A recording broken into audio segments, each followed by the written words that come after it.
family. Kansas is in the Elite Eight. The Chevy MVPs. Well, think who they're going to face, Jim. Arizona in one of the classic games this year.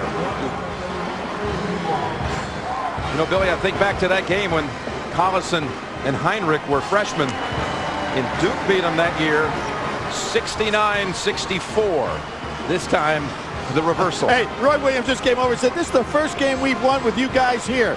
I mean, come on, you talk about superstitions. Please, Roy. It was our fault. We'll see him again on Saturday. Congratulations, Roy. Nick Collison with the performance of the tournament. And the Jayhawks in the Blue Devil season. Greg Gumbel and company coming up in New York in just a moment. 64 teams, 3 weekends, 1 champion. Follow your favorite team to the Final Four on NASN, sponsored by USA Today.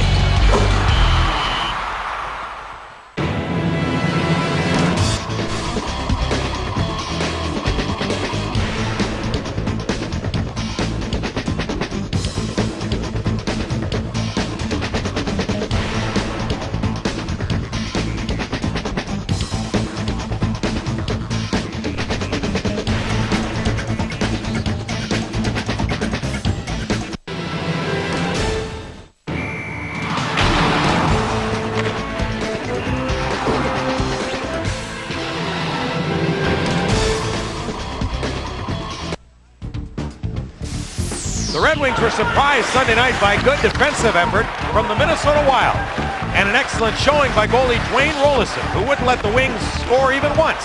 The result 4-0 Minnesota. 2 nights later they met again and it was the same score. This time the Wild, though, sported the 0 as Curtis Joseph notched his 40th career shutout. And tonight we're in San Jose, where the Sharks have lost some of their bite, but will still be a challenge for the Wings next on UPN Detroit.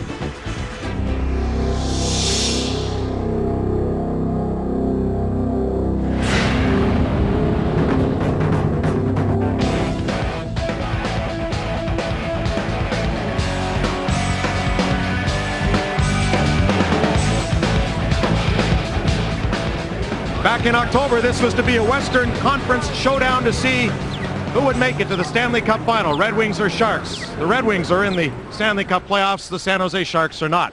Hello again, everyone. Ken Daniels alongside Pat Verbeek. Well, some great news here from San Jose today. Bobby Hull Jr., the agent for Brett Hull, got a contract done with the Red Wings, Pat, so Brett will be a Red Wing next season. Yeah, the Red Wings organization did a classy thing by signing Brett Hull before the season ended. Now he can go into next season and not have to worry what's on the table. So it's a great thing for the Red Wings and the locker room. He's been a great influence, especially on Zetterberg and Datsuk, and that line's been consistent throughout the year. And I think if it's important, especially going into playoffs, that they've got that done and look for better days ahead. And after the morning skate today, we had a chance to speak with Brett Hull about his new deal. Well, ecstatic. You look around the room and look at the great players, and the fun we've had over the last couple of years has been tremendous, and I couldn't be happier than to have one more year. Red Wing fans are too, Brett, and coming up in our second intermission, more of that interview from Brett Hull. Well, as we have 6 games left for the Red Wings in this regular season, we'll look toward the Stanley Cup playoffs and what is to come in the Western Conference. There's a look at the standings. If the playoffs were to start today, it would be Detroit and Edmonton. Well, as you see here, Detroit has their job. They win their games out. They finish out in first place. Last year it proved essential, especially going against Colorado. But if you look at the right column, teams over 500. Detroit has 2 games. Dallas has 1. So Detroit, if they want to keep going to win first place, they're going to have to beat those tough teams, and they should be able to run the table, and so will Dallas. So it'll be a close run to the end of the season. And this is one of those games tonight in which the Red Wings need a victory here. The San Jose Sharks have struggled all year. They got off to a bad start, some unsigned players, and we'll talk more about that throughout the game tonight. The Red Wings take the ice here in San Jose to meet the Sharks next live on UPN Detroit.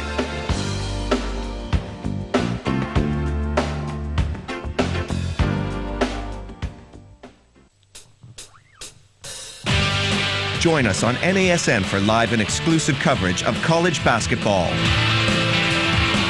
with up to 10 live and delayed games a week, covering 200 games every season.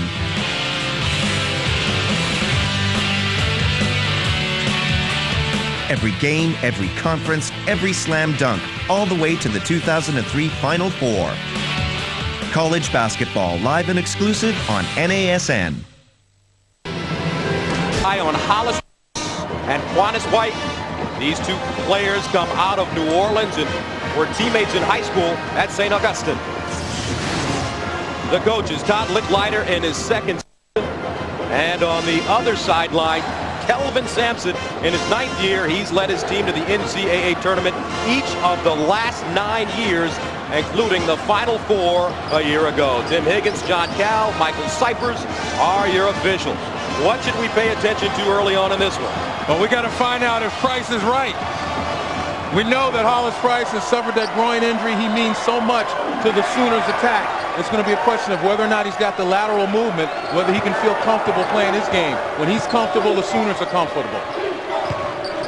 So Oklahoma controlling the tap. Price playing with the tender groin. Suffered in the Big 12 championship game against Missouri. Takes his first shot and rattles it down.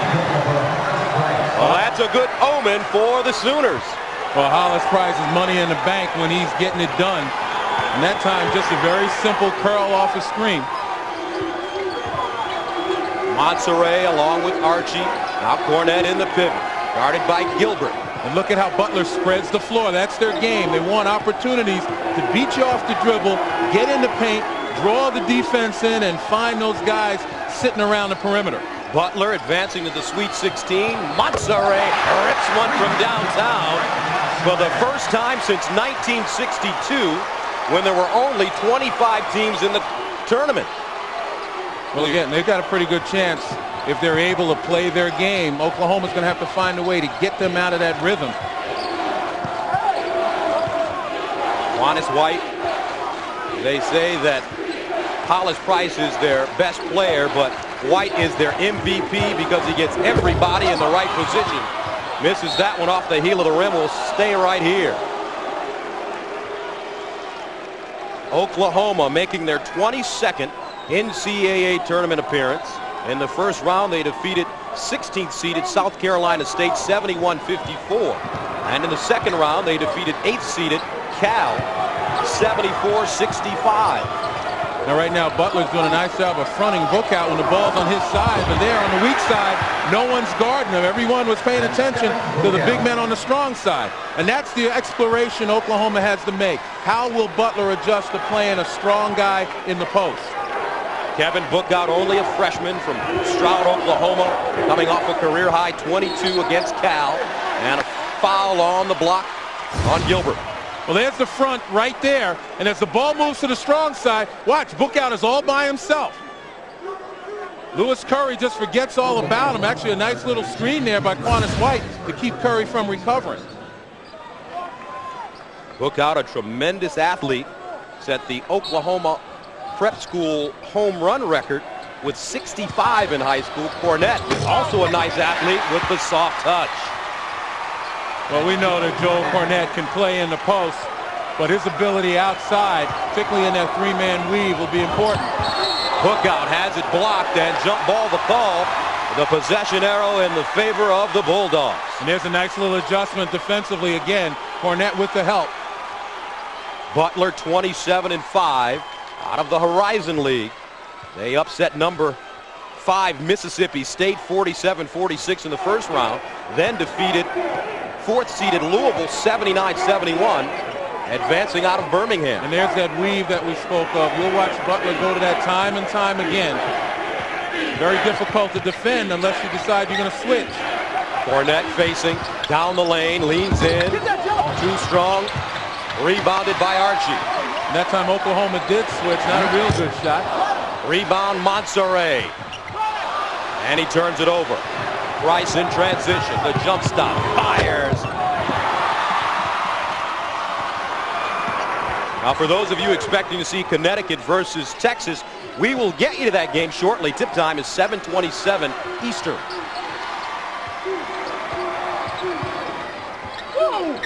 Montserrat, the Notre Dame transfer, his father was a captain and star at Butler. Here's a pick and roll. Again, working that shot clock. A lot of ball handling, a lot of movement without it, but this time Oklahoma stays at home and there's no outlet. Let's take a look at the best 12 seed finishes ever. Missouri in 2002 advancing to the regional final.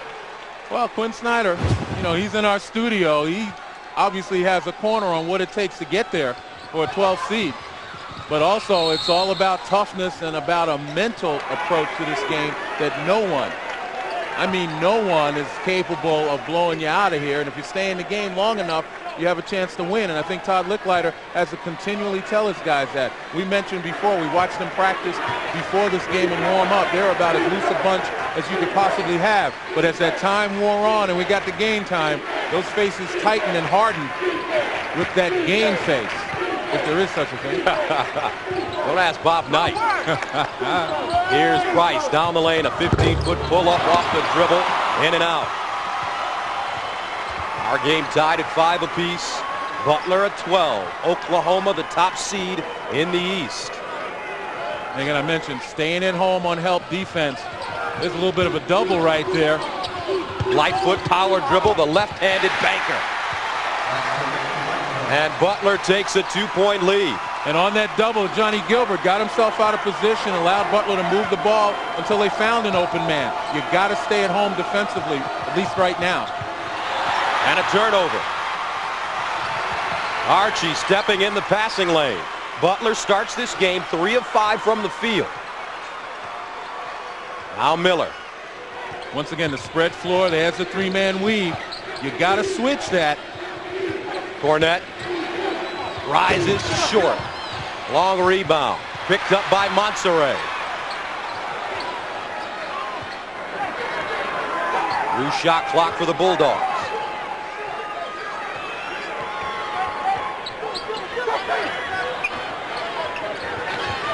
See, the thing that makes it so tough when Cornette sets that pick, he's capable of popping back and hitting a jumper, so the big guy cannot help.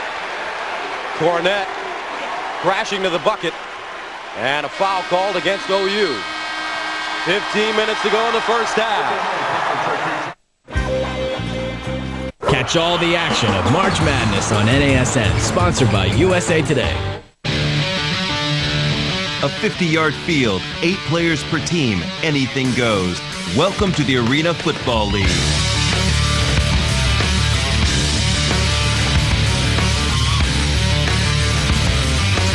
This week's exclusive matchup features LA in a vengeful mood, heading to Florida to hunt down the Predators. Los Angeles versus Orlando, Tuesday night at 8:30, only on NASN.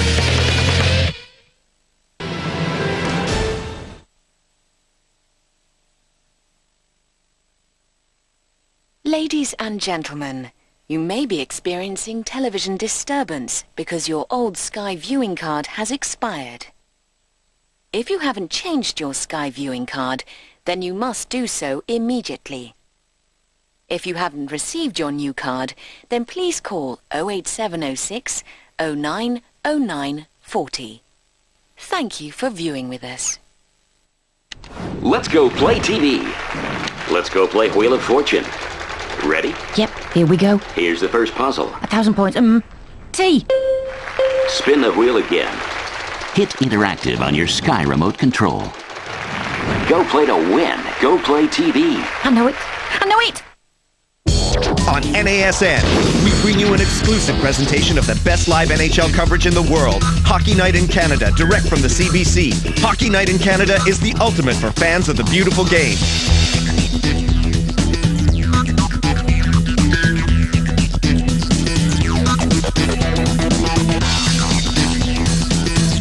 Our live coverage of Hockey Night in Canada begins tonight, late night from 3 a.m. only on NASN.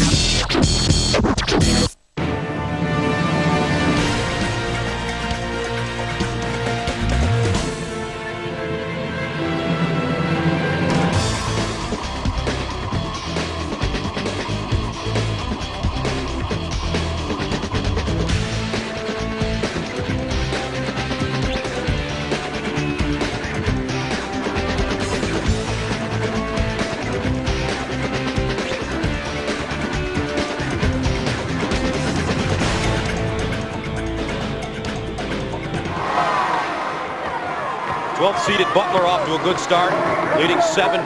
Now don't forget, for those of you expecting to see Connecticut versus Texas, we will get you to that game shortly. Tip time is 7:27 Eastern. Gus Johnson, Len Elmore, and Butler showing a lot of patience offensively. Well, they certainly are. They're spreading the floor. On this inbound play, obviously it's a set play, and they want to attack. But in their half court, they're spreading the floor. They're getting guys to the point where they're moving without it, forcing Oklahoma to make a decision. Oklahoma's demonstrated some patience, not running out of the defense and creating opportunities for Butler to hit an open man. Joel Cornette picks up his first foul. And Johnny Gilbert has 2 fouls in the first half of play. Here's Price, Big 12 Player of the Year, steps back in the corner. Loose, rebounded by White. Oklahoma 2 for 6. Make it 3 for 7 as Hollis Price drains a jump shot. He has 6, 2 threes. And that's a good job by Quantus White to go back to Hollis Price. Once the ball shifted, the Butler zone shifted, and Price was left by himself. That's his buddy, both from New Orleans. They grew up playing ball together as far back as middle school. Cornette, the kick. Nice pass, Montserrat to Cornette. Montserrat coming off a 9-assist game in their win over Louisville. Cornette now has 4. Again, miscommunication defensively. Oklahoma a little too anxious to double team. And again, Butler will pick you apart if you leave a guy open. Hook out. Can't hold on. Taken away by Lightfoot.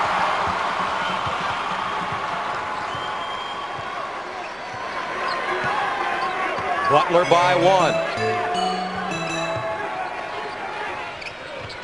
You know, one of the things you notice when you watch Butler play, the willingness of the little guys to screen.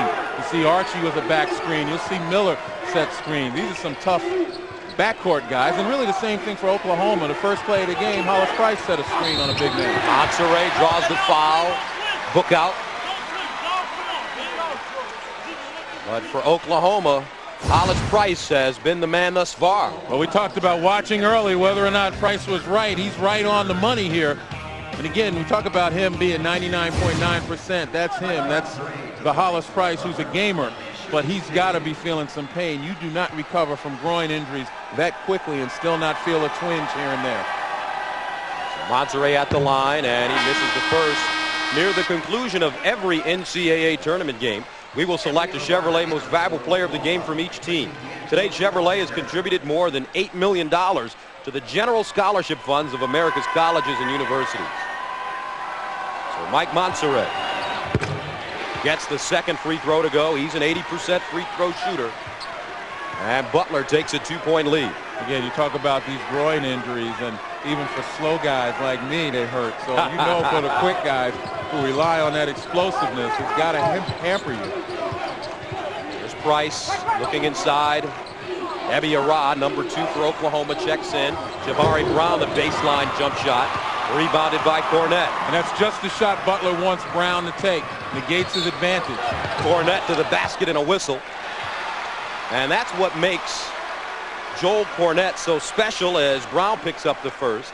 He's got an ability to rake it, as Clark Kellogg says, and take it up the floor. Well, he knows how to go coast to coast. There's no question about it. He's made that trip many times, but his ability to kick it is the thing that makes him tough. A lot of guys can go from end line to end line, but they can't make plays. Joel Cornette can make plays. Third on the team in assists. Cornette taking Brown away from the basket, turns it over. Outlet pass to Price, picked up by Archie. Now Miller, stop and start to the bucket. The kick, Archie arises. And a whistle and foul. This one going against Butler. Craig Gumbel in New York. We'll keep tabs on Butler and Oklahoma for you, but those of you headed to San Antonio to the Alamo Dome, UConn coach Jim Calhoun looking for win number 400 of his career. Number 1 seed Texas stands in his way. Let's go to Dick Enberg, Matt Gukas, Kareem Abdul-Jabbar. Thank you, Greg. On the road to the Final Four, we're in San Antonio's Alamo Dome, and the Connecticut Huskies, the number 5 seeds here in the South, against the number 1 seed Texas Longhorns. arguably the best basketball team in Texas history. And look at the brackets. You've got Maryland and Michigan State in the later game to meet the winner of this one and to advance to the Final Four. The two winners here in the regionals, then on to the Final Four in New Orleans. Welcome everybody, along with Kareem Abdul-Jabbar and Matt Guokas. It's Connecticut, a young team that's been getting better and better. No one knows, including Jim Calhoun, but he says they're a tough out against Texas and Rick Barnes' team 5 straight years into the NCAA tournament and with maybe the best player in the country. Well, he's certainly the best point guard in the country. TJ Ford is in the middle of everything for Texas. What TJ does best is pass the ball. Excellent court vision. He's quick and alert defensively. He will get his share of tough rebounds with the big guys and the occasional block shot. All of this and 15 points a game. But I'll tell you what, Dick, trying to contain TJ Ford and keep him from penetrating, tall order for the Connecticut Huskies. Well, this big guy loved to score, but at times I think you enjoyed blocking shots even more than putting it in the hole yourself. And we're going to see a young kid for Connecticut who can really swat it away. You're speaking about Emeka Okafor, Dick, and he's a great one. He's able to do a lot of things. He's improved his offense so that he contributes on the offensive end. He blocks shots, as we see here. He's the leading block shot man in the country. And he makes up for his teammates' mistakes by getting offensive rebounds, putting them back in. And add to all of that, he's academic All-American. What a guy. Great credentials for Okafor. Joining us as well is Armin Katayan. Thanks, Dick. You know, Texas was just 2 points away from moving into the Elite Eight last year, and Rick Barnes, our head coach, telling us yesterday he thought his team played nervous in that last-second loss to Oregon. Consequently, he said, I've been very relaxed with my team this week. I told them if they play, in his words, scared tonight, they're going to be sitting next to me on the bench. He said, it's not the time, Dick, to be afraid of the unknown. Back to you. Yeah, especially with those young kids, Armin. The concern for both coaches is to have them serious, and here's a look at the youth. A lot of freshmen sprinkled in those starting lineups. Armstrong and Brown too on the front line for Connecticut, with Okafor, Gordon their leader scorer, and Brown their playmaking guard. Buchanan a freshman, Thomas a double-double average on the season. One of the top rebounders in the country, Brandon Wooten from the outside. TJ Ford, a brilliant passer and penetrator, and Royal Ivy is the Texas top defender. The officials tonight are Tom Eads, Bill Dinovich, and Reggie Kofer. And we're ready to go. Over 30,000 here in the Alamo Dome. And there's a lot of burnt orange. It's like a Texas home game. They're only 80 miles from their campus to the north. In blue, Connecticut with the first possession of the game. Talik Brown. Denham Brown, the Canadian, and he hits his first attempt. Brown gives Connecticut the early 2-0 lead.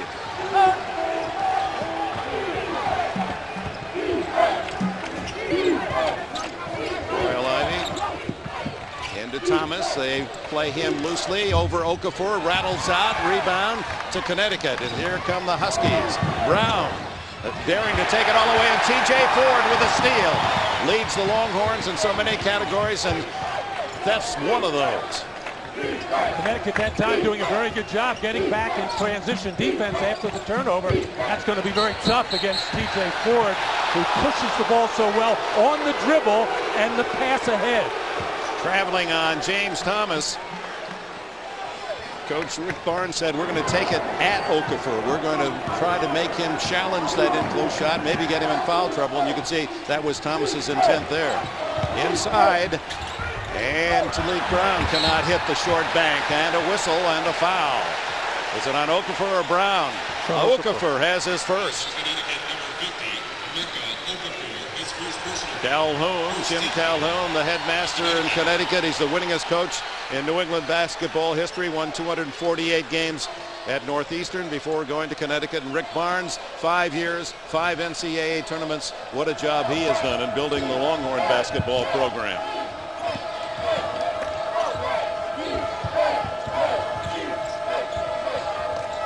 2-0 UConn early, and there's Talik Brown with a hand on the ball out of bounds to Texas.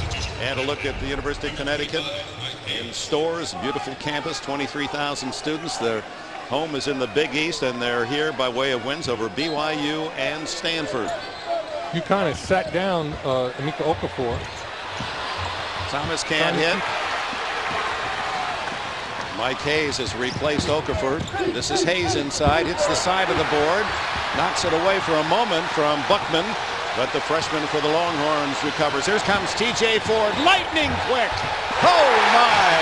It shows you just how smart T.J. Ford is. He knows Okafor is on the bench right now with that one personal foul. Absolutely nobody in there to block a shot. Armstrong, the freshman, and he tied up by Texas, and the arrow points toward the Horns.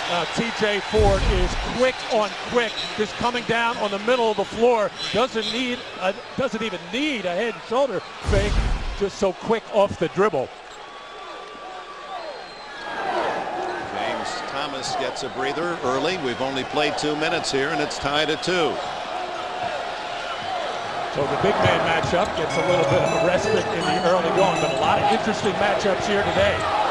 Mouton's first shot from outside, and it's Ben Gordon the other way. Gordon, the leading scorer of the 4 teams here in the South region, yet to take a shot.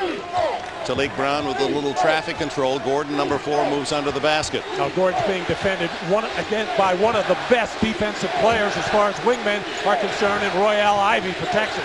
Denham Brown to Talik Brown, not related. There are 3 Browns on the Connecticut team. Inside to Hayes, and he is bothered by Buckman. Underneath to Armstrong, and Talik Brown, the little guy in the mass, is able to get the basket. For the other way. If anything wrong with his game, he is too unselfish outside. And Brian Boddicker, and it's rebounded and scored by Mouton.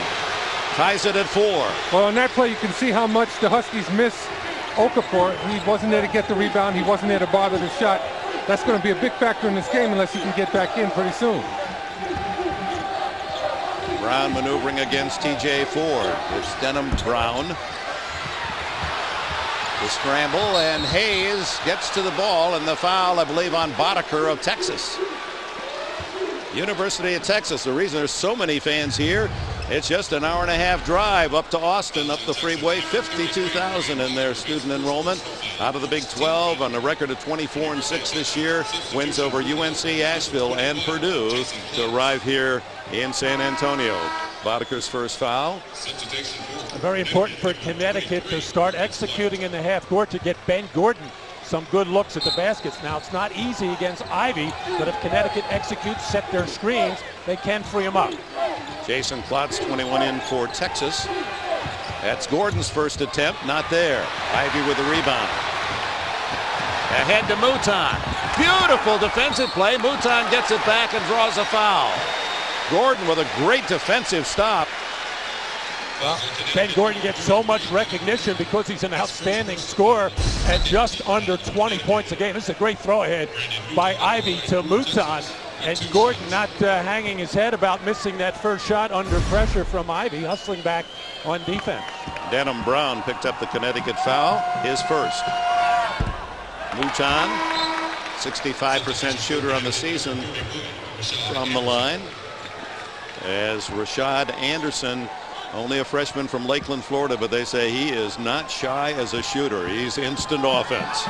Brandon Mouton, who was scoring very well for Texas in the middle of the season, has been off the last 5 games, so it's very important for him to get that first layup down to build his confidence. Great pass inside, and the score. Marcus White, another freshman from Chicago, has his first points. Boddicker for 3. Rebound Ivy. Once again, no Okafor in there. Connecticut, of course, they know he goes out of the game.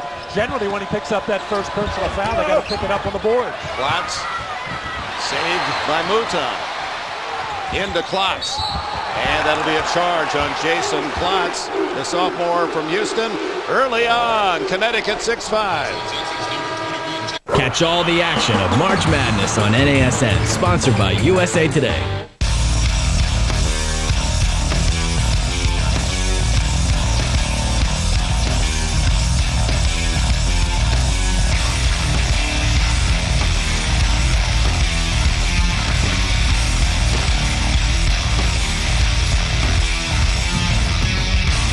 Don't miss one heart-stopping, fuel-injected minute of our exclusive NASCAR coverage. The Winston Cup Series race highlights. Wednesday at 8:30, only on NASN. School 'em.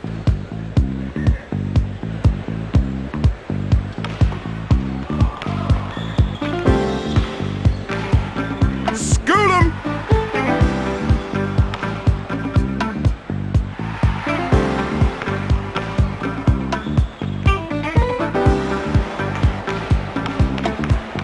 School 'em. School 'em. And they're off. Now you can enjoy even more live racing on At the Races with our regular evening coverage of racing from America. And don't forget, attheraces.co.uk has all the trackside information, race cards and tips you need to enjoy all the excitement from the United States. Whether it's via your TV, telephone or the web, be at the races wherever you are.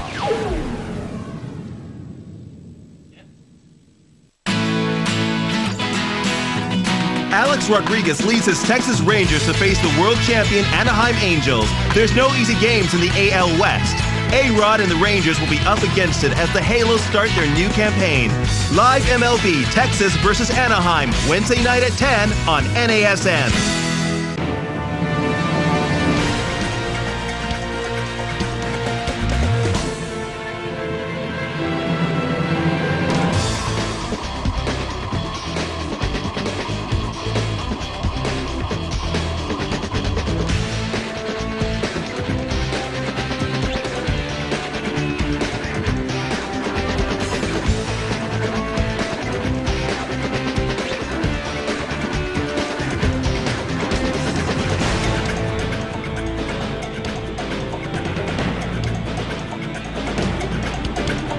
At this hour. For the first time in the war, Kuwait City has been hit apparently by a missile. Mark Phillips is there with the latest. The war came to Kuwait City tonight. A huge explosion rocked the center of town at about 2 o'clock in the morning. Police say a missile landed right beside a large shopping mall, but it being early hours of the morning, there were no reported casualties. The shock waves from the explosion caused considerable damage. Kuwait has endured numerous alerts and false alarms since this war began. It seems tonight one of those missiles got through. Tank-killing U.S. Apache helicopters from the 101st Airborne Division have made their deepest strikes into Iraq, tonight attacking Saddam Hussein's armor just south of Baghdad. In the Iraqi capital, a missile strike shook the center of the city. And a hijacked Turkish airliner is still on the ground at Athens with more than 200 people aboard. Greek officials say the hijacker has explosives strapped to his body. Dan Rather, CBS News. We'll be back with you from time to time during the games.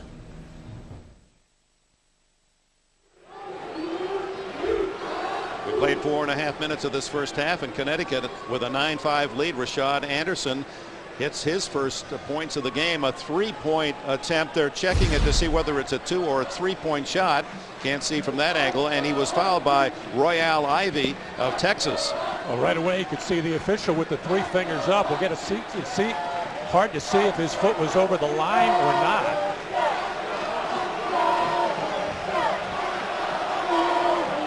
And it appears, without question, that right foot smack on the line. So,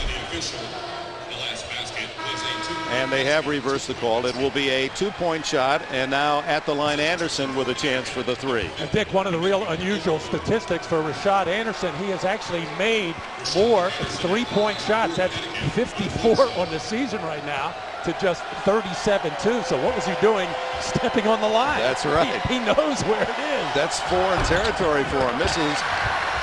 And the rebound by Klotz, and Emeka Okafor is back in for Connecticut after sitting out about 3 minutes. 8-5, the Huskies lead. The Longhorns, TJ Ford doesn't hit the jumper, and Okafor whips down the rebound, and here comes Ben Gordon. Gordon with a move, and off the glass, not there. Rebound goes to Boddicker. Be interesting to see if Coach Barnes gets Thomas back in the game here so he can compete with Okafor. Jason Klotz, he challenges Okafor, and Klotz has his first bucket. 8-7 Connecticut. Smart move by Texas to go inside to Klotz to try to get that second foul. TJ Ford, and a foul.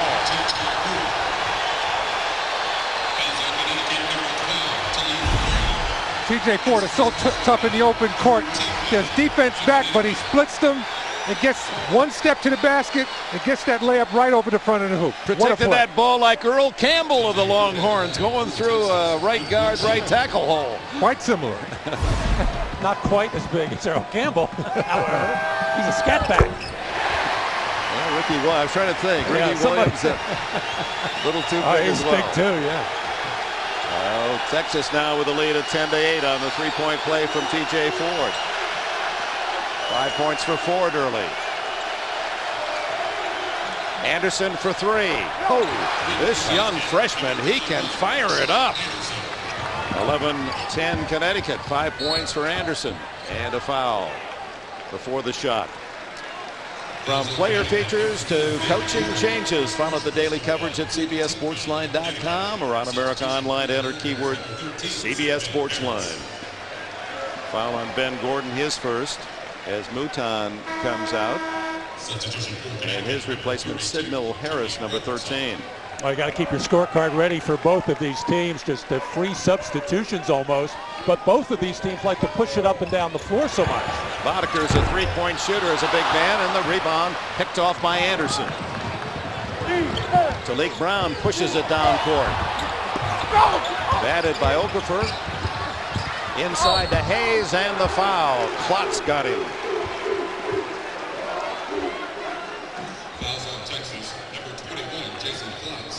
Near the conclusion of every NCAA tournament game, we select the Chevrolet Most Valuable Player of the Game from each team. To date, Chevrolet has contributed more than $8 million to the general scholarship funds of America's top colleges and universities. That's a second foul on Klotz.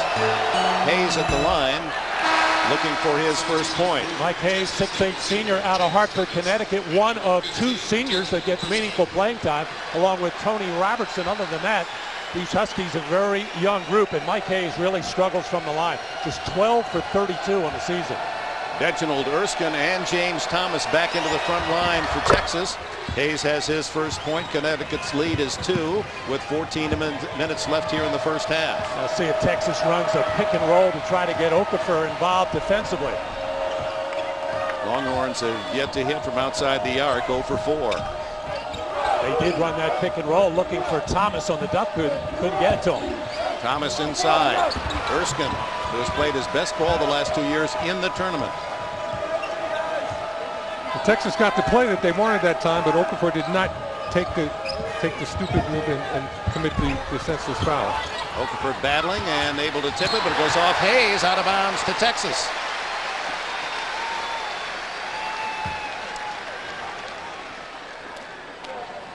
You mentioned free substitution. Both teams have 10 players with more than 10 minutes playing time on the season. Long jump shots mean long rebounds, and there's Texas so quick, so athletic, and quick to the ball. Texas starts cold, 4 for 16 from the floor, and yet they trail by only 2. Erskine makes his move to the basket to Thomas, and a foul. They're pointing at Rashad Anderson, number 31. His first. Well, actually, Texas is running the pick and roll, not necessarily with Emeka Okafor's man. So Okafor's standing up in the basket. They're hoping that he'll rotate and then drive the ball at him to try to get that second personal foul on him. Here's James Thomas, a 6'8" junior from Schenectady, New York. Migrated from long distance. Averaging 11 a game and 11 rebounds a game. Good news Monday on CBS. Dave's back. Don't miss Dave Letterman's return to the Late Show and his guest, Billy Crystal. Monday, CBS, America's most watched network. Dick, you mentioned the 11 rebounds a game for James Thomas, and keep in mind he does that in 24 minutes a game. That is off the charts type of rebounding. Consequently, on the other side, Okafor for Connecticut, he gets 11 rebounds a game, but in 33 minutes. Two of the top 10 rebounders in the nation featured in this game. Thomas for Texas, Okafor for Connecticut. Gordon is yet to score. Anderson banks it in, so he shows he can go inside as well. 7 points for the freshman. Well, TJ Ford really gets you back on your heels defensively, but all Connecticut wants to do is contain him. They'd rather see him shoot the ball than be a playmaker. Erskine shut off defensively. Marcus White doing a good job. Outside it goes, and Erskine can't hit. Thomas rebounds, and a foul. 3 Huskies surrounding James Thomas. Oh, Rashad Anderson again being taken off the jump shot. Texas well aware of his three-point capability, but taking the ball to the basket for one of his rare two-point hoops. Marcus White of Connecticut, Chicago freshman, has his first foul. Thomas revisiting the line. He averaged over 11 points a game, the third high for Texas. Averaged 11.1 rebounds. In comes Brandon Mouton for Royale Ivy for Texas. And I'm sure Ben Gordon a little bit happy about that at this point. Not that Mouton is not a good defender, but anybody but Royale Ivy. Gordon has to score for Connecticut to be a factor. Ivy, the top defensive player in the Big 12. Thomas makes both. Connecticut's lead is 1. 12 and a half left in this first 20-minute period.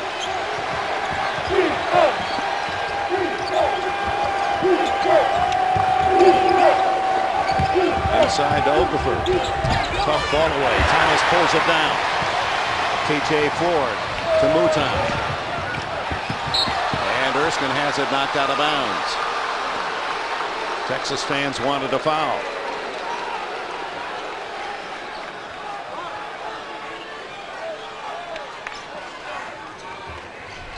Mouton. And he gets it back. Good hustle by the junior. Erskine. Reginald Erskine, a senior from Gonzales, Texas, very nearby to San Antonio. And it's a 15-14 Longhorn lead. Gordon, well short. Kept alive, and Okafor slams it down. University of Connecticut does such a great job of making up for their mistakes. When they miss an offensive shot, they don't panic and run down the other end of the court. They go to the offensive boards, and good things happen for them when they do that. TJ Ford to Thomas for a 15-footer, rattles out. Brown with a rebound and a foul on Ford, going for the steal. The first on TJ Ford. 6-team foul for UConn, 4 on Texas. It's Connecticut leading by 1. Get the full story. March Madness on NASN, sponsored by USA Today. The Winston Cup Series makes a pit stop in the Lone Star State as NASN tunes into the Samsung Radio Shack 500. Matt Kenseth is chasing a repeat win, but he's got 500 miles of bumper bashing, tailgate trashing NASCAR mayhem between him and the checkered flag. Lock your frequency on the Samsung Radio Shack 500. Free live, Sunday late night at 1:30, only on NASN.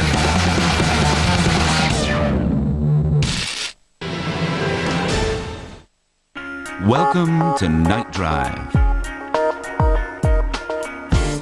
There's nothing like this. 4 CDs or cassettes with the best 60s sultry tracks for behind the wheel.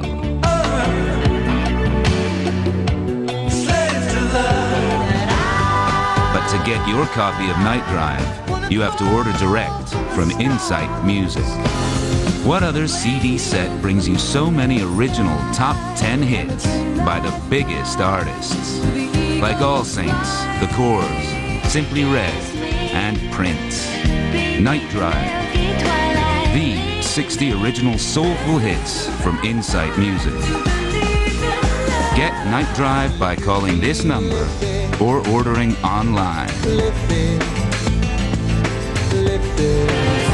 Insight Music. More hits, more life. NASN presents live coverage of the Sweet 16 and the Elite 8. With only 2 more rounds till the Final Four, the intensity's red hot courtside. 16 teams slug it out for first-class tickets to the Big Easy and a shot at the national championship. Who'll keep dancing and who'll tire in the heat? March Madness continues all this weekend, live and exclusive on NASN.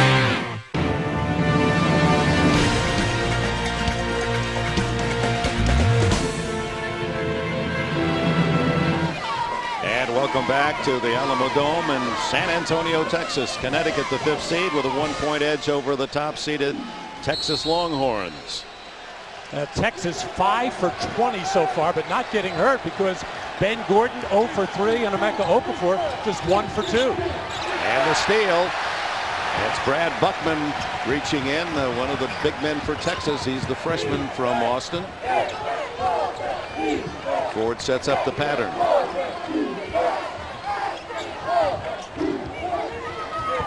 Boy, doing a lot of dribbling, and Texas unable to get into anything cleanly. Mouton hits the 3. Now they're going to call it a 2. Foot on the line. 17-16 Horns.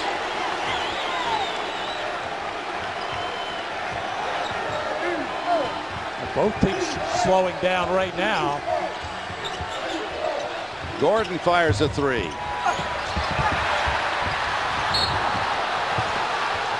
Back and forth, neither team able to get a substantial lead, and it's currently Texas by 1. 10.5 minutes remaining in this first half. Rick Barnes' top-seeded Longhorns have been cold, shooting 25% from the floor, but Connecticut not much hotter. Tough place to play because of the long distances and back of the backboards, and you know, you're used to that small confined arena, college arena. Suddenly you're seeing all the way down to Houston. You're right, Dick. Historically, teams have trouble shooting the jump shots in dome type stadiums, but early in this game a lot of Connecticut's misses were in and around the basket from layup range. Their top scorer, Ben Gordon, averaging almost 20 a game, unable to score thus far. Anderson misses. He's their leading scorer with 7. I'm surprised Connecticut is not taking their time just a little bit more to try to go inside to Okafor and get him going offensively. Mouton, short. Talik Brown breaks out 3-on-2. Brown down the middle. Gordon has his first bucket. And Connecticut reclaims the lead at 18-17. At the midpoint of this first 20-minute period, P.J. Ford unable to hit. It's Buckman underneath and out of bounds to Texas. Well, Rick Barnes says that Connecticut is a lot like Kansas in the way that they like to push the ball. That time Talik Brown doing a terrific job on the in the middle on the break, making the defense commit and getting Gordon that first hoop. 10 rebounds for Texas here in this first half. And a whistle away from the ball on Talik Brown. Offensive rebounds 10 for the Longhorns. A foul on Talik Brown. Not a bad idea when T.J. Ford does not have the ball.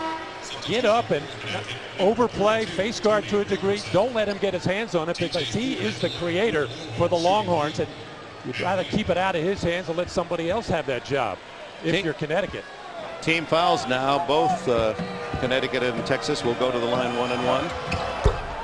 And Ford with his 6th point. He moved his scoring average up considerably this year as a sophomore. Rick Barnes kind of coaxing him. Come on, I want you to shoot more. Give us more points. But his pattern even this year, while he's averaging around 15 a game, is that he waits until the game's on the line. And then if it presents itself, he'll give Texas the points they need. Inside Gordon, and here comes Ford breaking out. What a pass to Boddicker. First points for Brian Boddicker. Texas back in front. Oh, that's what T.J. Ford likes to do most, is pass the ball, get his teammates easy basket. And the pass inside and out of bounds it goes to Connecticut. Jim Calhoun looking for the foul. Well, of the some 30,000 plus here in San Antonio, well over 20,000 wearing the burnt orange of Texas. Anderson from the corner. Ivy. Ford. Mouton for 3. Matching the number on his back. And Texas enjoys its biggest lead. Timeout, Connecticut. And the veteran 60-year-old Jim Calhoun not all that pleased with some of the whistles as Texas opens a 6-point advantage.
So a 9-2 run for the Texas Longhorns here in San Antonio to open a 6-point lead. Largest lead for Connecticut, 2 points. And that's got these Texas fans in a frenzy as they support the Longhorn defense. Gordon with only 2 points on 1 for 6 shooting. Boy, Royale Ivy is some defender. He has shut out one great player after another all season long. Ben Gordon must be saying to himself, he's back. He gets Ivy in the air and banks it in. A tough 10-footer for Gordon to make it 24-20. Well, with Ben Gordon's offensive talent, a guy that can score 20 points a game, no matter how good Royale Ivy is defensively, Gordon should be able to get his points. But the problem is he's going to have to take a lot of shots to do it. Jim Calhoun calls Gordon his reluctant star. Oh, what great dexterity by the freshman Anderson to keep his dribble and then go in and score. Rashad Anderson. Check that. Tony Robertson just into the game makes the play. This veteran senior from Providence, Rhode Island, on the floor, able to maintain the dribble and go in and score 2. Connecticut has done a good job now making up for the points that they're not getting in the paint. They're getting those shots from outside, and then they drop. That's helping them an awful lot. TJ Ford can't hit the jumper, but Connecticut can't collect the rebound as Anderson loses it out of bounds. Well, so far Ben Gordon having a tough time. That's about as far away as Royale Ivy has been from Gordon tonight. Still able to get that shot down, and then the speed and quickness of Tony Robertson on the finish. Get the full story. March Madness on NASN, sponsored by USA Today. Let's go play TV. Let's go play Wheel of Fortune. Ready? Yep, here we go. Here's the first puzzle. 1,000 points. N. Spin the wheel again. Hit Interactive on your Sky Remote control. Go play to win. Go play TV. I know it. I know it. This is Laser Trainer Golf with Butch Harmon. If you think about it, there's only 2 important things in swinging the golf club. Getting the club face square at impact and being on the proper plane. The Laser Trainer is scientifically designed to give you instant and accurate feedback that helps you produce the perfect golf swing. Learn how to hit the power draw and high fade, cure your slice or hook, learn how to shape the ball around obstacles just like the pros, and avoid the dreaded over-the-top move. Use it with any club in your bag, especially your putter. Call now for the package which gives you 2 incredible lasers. the handy carrying case, the detailed graphics mat, instructional video, booklet, and 10 extra batteries, all for only £99. Go on, give yourself or someone you love the gift of a great golf swing for just £99. Call the number now. When you get on playing with a laser trainer, you can grip it and rip it. A 50-yard field, 8 players per team, anything goes. Welcome to the Arena Football League.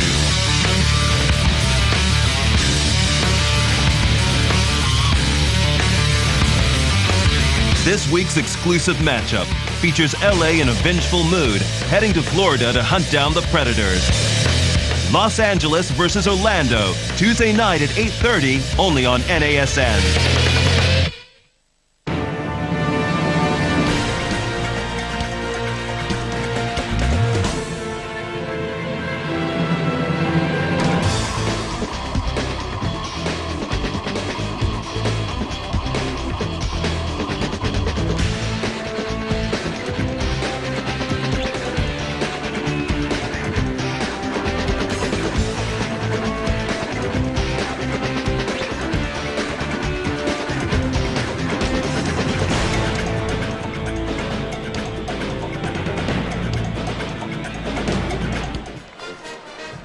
Back with our singular fan poll. 4 number 1 seeds. Will all 4 get to the Final Four? Yes or no? Singular wireless users send vote to 171 or log on cbssportsline.com/singular. We'll have the results for you at halftime. Singular at the half. Texas had a 6-point lead, whittled to 2. Klotz inside over Okafor. Can't hit it. Okafor with a rebound. I think Okafor got a piece of that one. If you look twice, you might see that he got a piece of that. Robertson hustling down court, unable to connect. TJ Ford back the other way to Mouton. Another assist for TJ Ford. TJ Ford has such terrific instincts of knowing when exactly to deliver the ball. Mouton leading all scorers with 10. Anderson can't hit the 3. Thomas with a rebound. Ford with a great pass to Ivy. Oh, he's a magician. He sees things no one else on the court sees. Ball just winds up in Mouton's lap for a layup. TJ's teammates also understand that he has that skill, and they know if they finish the play, he'll get them right at the right moment. 5 assists for Ford. Okafor can't hit the banker. Thomas with another rebound. He has 6 already this first half. 28-22. Texas with a lead.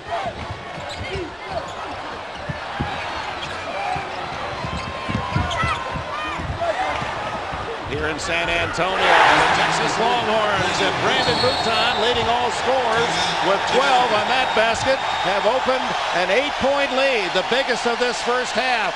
And this run by the Longhorns, engineered, sparked by a genius with a ball, TJ Ford.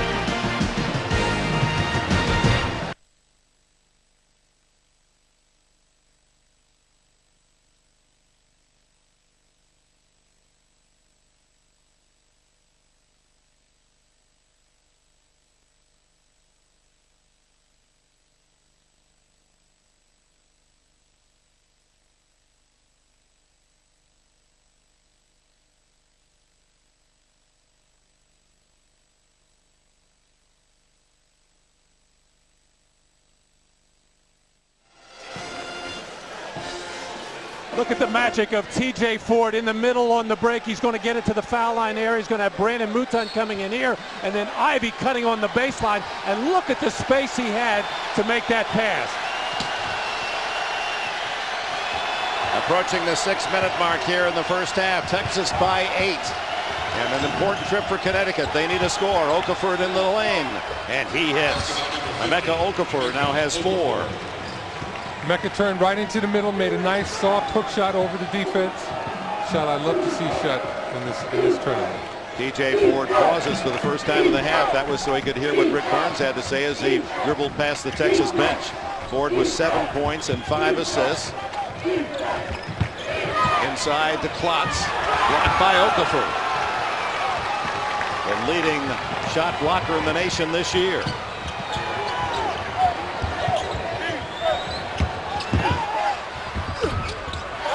Robertson unable to hit inside again, but there's Okafor to get an easy 2 on the follow.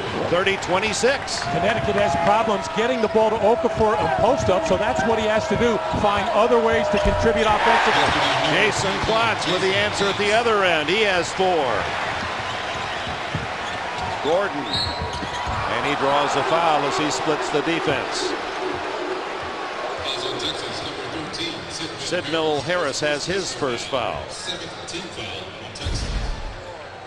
Okay, we're going to watch Emeka Okafor just go up, get a hand on it, and put it right back in after his teammate White tipped it over the backboard to him.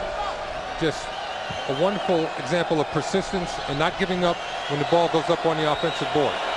Here's Gordon averaging 19.7 a game, only 4 points in this first half. As his coach Jim Calhoun paid him such a high compliment talking with him yesterday. He said he's as talented as Ray Allen. He's just such a good kid. He doesn't realize what a sensational talent he is. When he blossoms, we're really going to see something special. Well, Jim Calhoun had to get on him at halftime the other night. And Ben Gordon really spotted in the second half. Overall, 29 points, 9 for 9 from the free throw line, 4 out of 5 from beyond the arc. Gordon gets Connecticut within 4. Under 5 minutes left in this first half. Maryland and Michigan State to play in the second game here in the South region. Boddicker loves the 3. Brian Boddicker, the junior from Duncanville, Texas. Texas by 7. 4:35 to go. These Texas fans across the way have not taken their seat this whole first half. Gordon shut off. Robertson on the wing. Fires the 3. They box out Okafor. A rebound and a foul. Reginald Erskine will walk to the other end to shoot. Thursday on CBS, an all-new Survivor is back on its regular night. It's every man and woman for themselves as the competition is fierce. Don't miss an all-new Survivor Thursday, 8, 7 Central on CBS, America's most watched network. The foul was on Tony Robertson of Connecticut, his first. 1-1 for Erskine. Erskine, such a big contributor last year for Texas in the tournament, in the NCAA tournament, averaging 13 points a game. But injuries this year set him back. Is the passing of his mother, the bad ankle sprain, which he has still not recovered from, but 11 points the other night. So it's showing signs of coming out of the offensive slump. 4 points for him. He missed some 8 games with the ankle injury and then away for the funeral of his mother. It was only 43 when she passed after Christmas. 9-point lead is Texas's largest as Gordon goes in and it won't fall. He was fouled by Sidnell Harris. His second. And to the line goes Tony Robertson, a rare senior on this Connecticut squad. So many young kids. It's Gordon that goes to the line. Not only is he, like Okafor, an outstanding athlete, but a terrific student as well, a 3.10 grade point average. Born in London, England, and migrated with his mother back to the States. You know, one of the things that helped Ben Gordon this year when Talik Brown went out with an injury and missed 4 games, that moved Ben Gordon over to the point guard spot, really helped him to understand the game as far as what he had to do at the offensive end, because when you're a shooter scorer, you're used to having everything run for you. So he got a better understanding of how the game is played than they had for it. Defense of Texas after Gordon misses 2. Behind the back pass, and it's deflected. Underneath Erskine, tapped out, and Ivy comes up with the ball and was bumped in the scramble. Or was it Ivy? No, it'll go against Connecticut. Gordon second.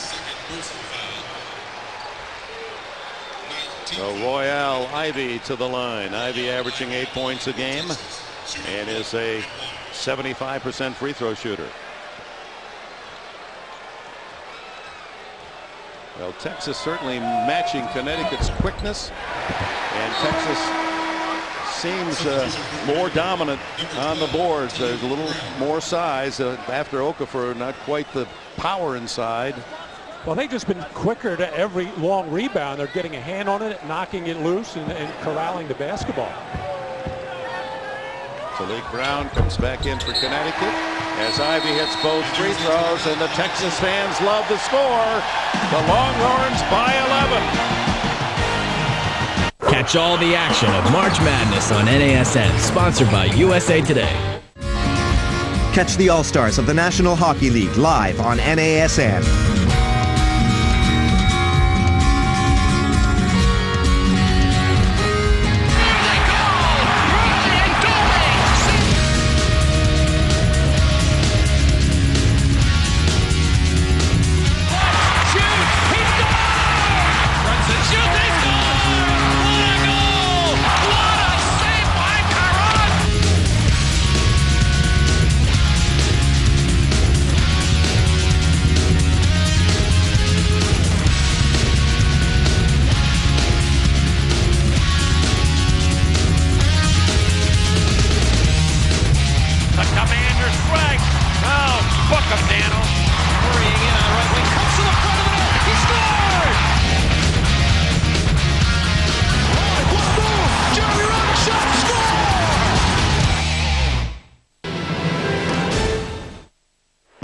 School 'em.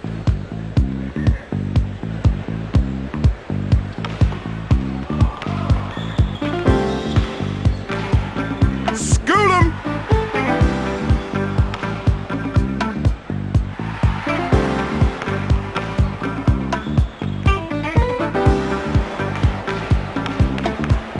School 'em. School 'em.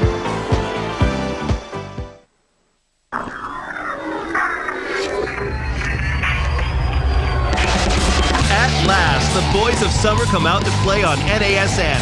Full and extended coverage of up to 10 live and re-live games every week right through to the World Series in October.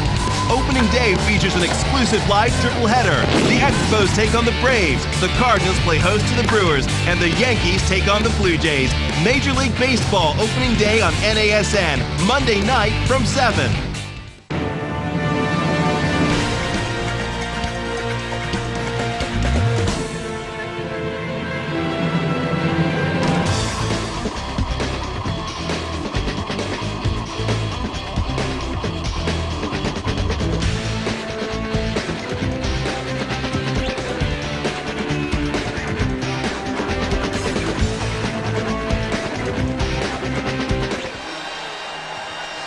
Coming up on Singular at the half, Missouri head coach Quinn Snyder joins Greg and Clark.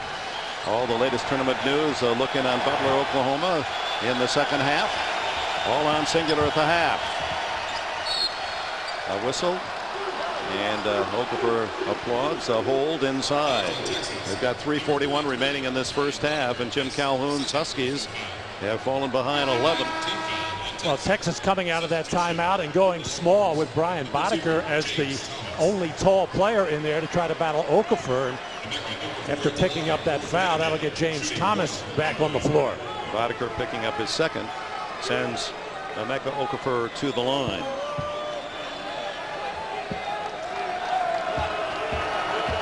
Okafor was a consensus freshman All-America last year. He's made a third-team All-America already this year. And you look at the region of champions, the South here in San Antonio, with Connecticut winning it in '99, Michigan State in 2000, Maryland the defending champion. And Texas looking for that first basketball title to go with all those football and swimming and diving and baseball championships. Okafor unable to hit them both. A 10-point lead, Texas. Certainly in this first half playing up to their #1 seed, Texas. An impressive 10-point lead. And after a 6-24 start, hitting better than 50%.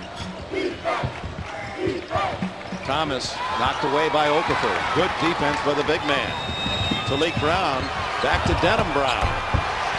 Connecticut can run well. Oh, they do such a nice job. When they can get a stop or a steal, they could outrun as well as anybody. So Texas is well aware of that, but knowing it and doing something about it, two different things. Under 3 minutes to go, and Denham Brown with a steal. A little crossover, and the young man from Toronto, Canada, gives the Huskies a little run here.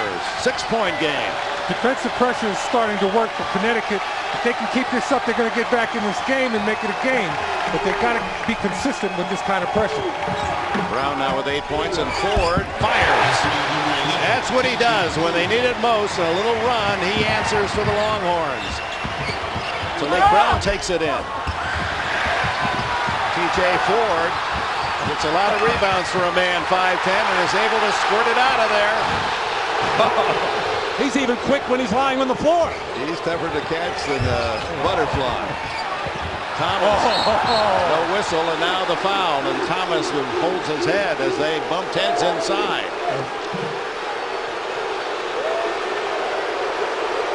Thomas picks up the foul. He thought, and Texas fans and Rick Barnes thought Thomas had been fouled by Okafor. Well, you're right, Dick, about TJ Ford sensing when his team needs a good shot, and this time he's going to take it because the defender went underneath, and there's the collision. And actually it was Emeka Okafor on the contact, and then a very late whistle. Marcus White, 6'8" freshman, went to Whitney Young High School in Chicago, where he averaged almost 26 a game. They say that as great a rebounder as Okafor is, Marcus White might be even better. He's a bear on the boards. Last 15 games, this freshman has averaged nearly 8 rebounds on a team that has Okafor.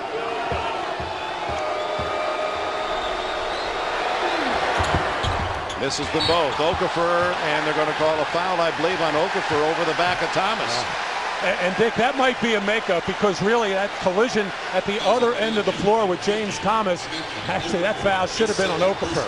A very late, slow whistle. So Okafor picks up his second, and usually that means he'll take a seat for the rest of the half. And we have 2:06 remaining before the intermission, and there goes Mike Hayes to the scorer's table. James Thomas unable to scratch from the field, but so far in this first half, 10 rebounds. The average is 11 a game. Texas 11 for 13 from the line. Part of their difference now 12 of 14. Thomas with his 4th point, and he has 10 rebounds already in this game in less than 18 minutes. Okafor won't be the challenge the rest of the half for Thomas and the big man. Dick, a very good rebounder, gets 1 rebound every 3 minutes. So that's telling you what James Thomas does in just about 2 minutes. Texas back on top by 10. 2 minutes to go before the half.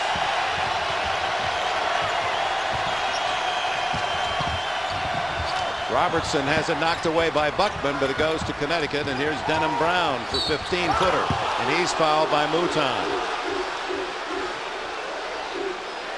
Be a part of the madness when Coca-Cola presents the Late Late Show with Craig Kilburn in New Orleans. A week of late night madness direct from the Big Easy. It begins next Monday night right here on CBS, America's most watched network. I wonder if Billy Packer is going to follow Craig around the Big Easy, New Orleans, waiting for his free Coca-Cola. So, worth watching.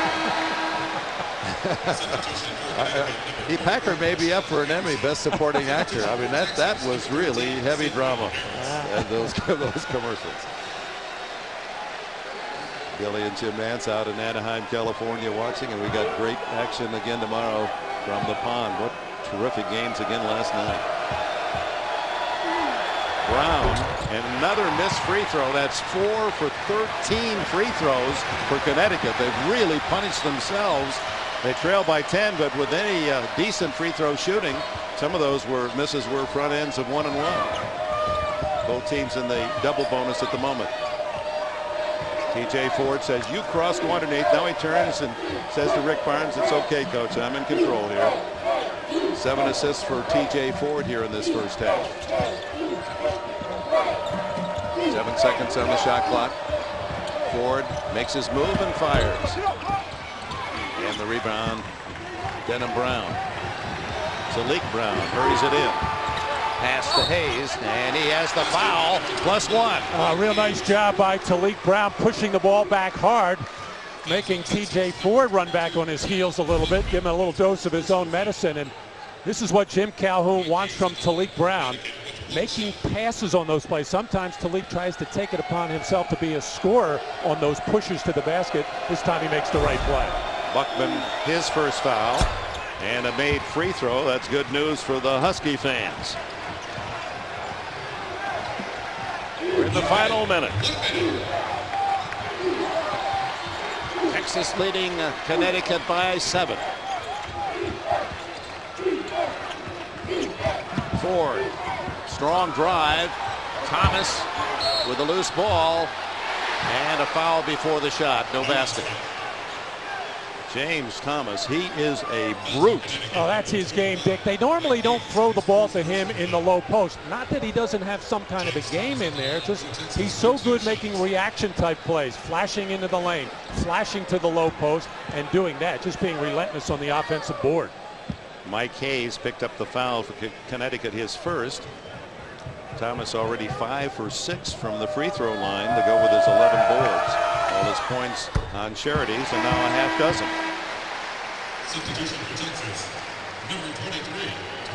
Terrell Ross gives TJ Ford the last 45 seconds off, maybe. And Ross, a key performer, and Rick Barnes saying, I know you're a fine player, Terrell, but you do a very important job. Give TJ 3-4 minutes rest during the course of the game and play solidly in your time. Thomas misses, and Marcus White with the rebound for the Huskies.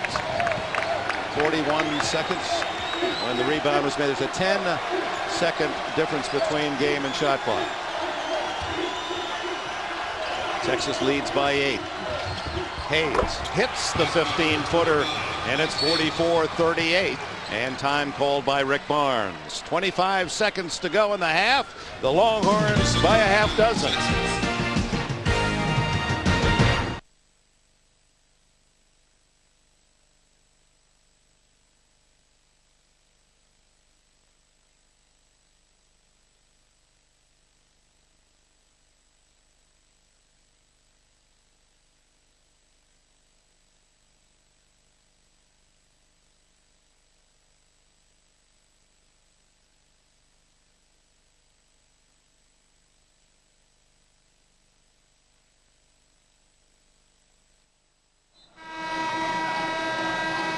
And welcome back to San Antonio, where the Texas Longhorns, once ahead by 11, enjoy a 6-point lead. We have 25.4 seconds to go. Well, TJ Ford got about a 15-second breather right back on the floor for the final 25 seconds. And why not? He's not even breathing hard.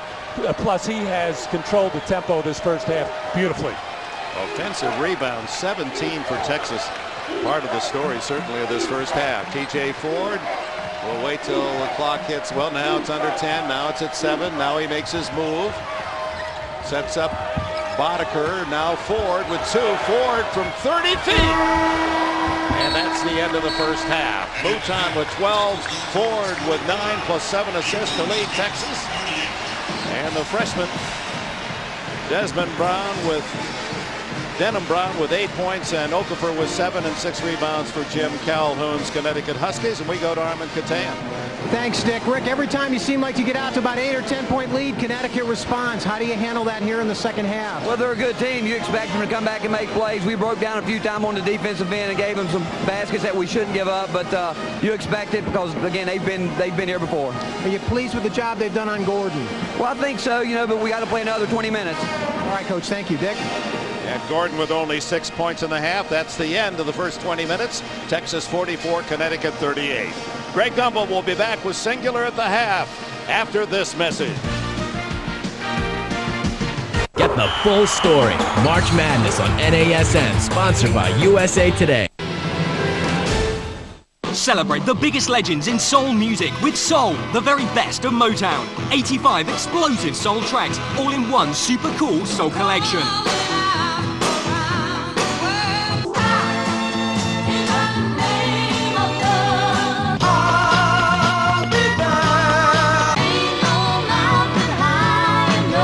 Turn the volume up for Marvin Gaye, Diana Ross and the Supremes, Smokey Robinson and the Miracles, the Four Tops, the Temptations, Stevie Wonder and the Jackson 5.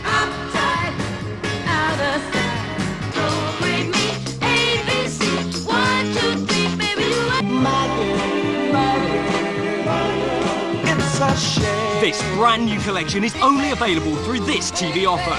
So get ready to dial the number on screen and we'll do the rest. If it's not the best collection of Motown and Soul you've ever heard, then just send it back and we'll give you a refund. It's as simple as that. So pick up the phone and call now. Let's go play TV. Let's go play Wheel of Fortune. Ready? Yep, here we go. Here's the first puzzle. 1,000 points. N. Spin the wheel again. Hit Interactive on your Sky Remote control. Go play to win. Go play TV. I know it. I know it.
CBS Sports presents Singular at the Half. Singular's wireless polling allows you to get into the game. And welcome back to our New York studios and to Singular at the Half, everyone. Greg Gumbel along with Clark Kellogg and Coach Quinn Snyder at the halfway point. Texas leading UConn by a score of 44-38. Just when you think the Longhorns are going to jump and run away, back come the Huskies. But let's talk about what Texas has been doing well out there in this game, Quinn. Well, they love to run off their defense, and they get into transition, whether it's off turnovers or missed field goals. They're great in transition. Even on a made field goal, TJ Ford is almost a one-man fast break, and he can finish at the rim. And then on a miss, he's pushing it again.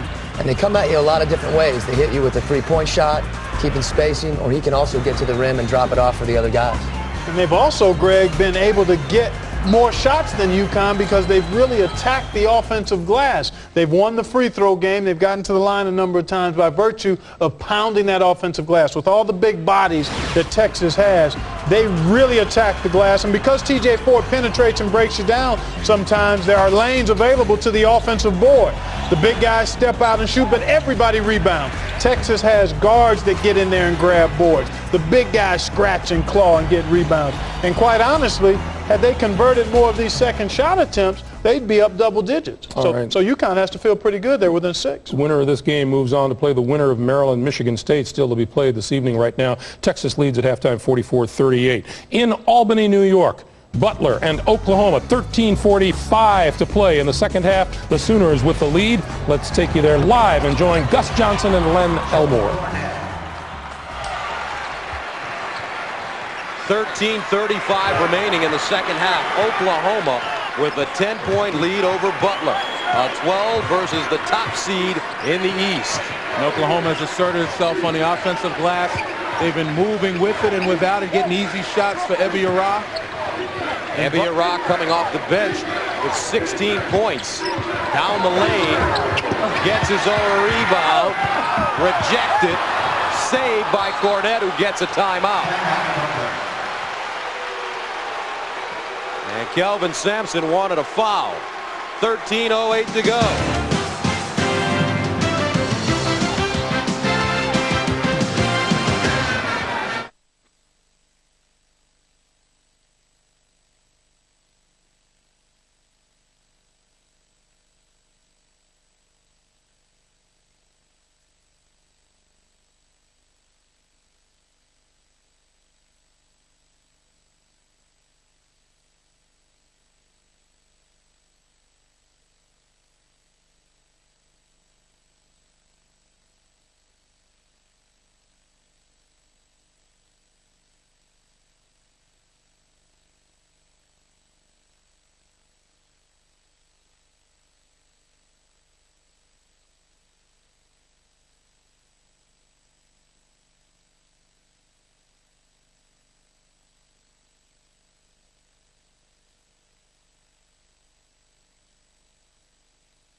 Oklahoma by 10 in the second half against Butler.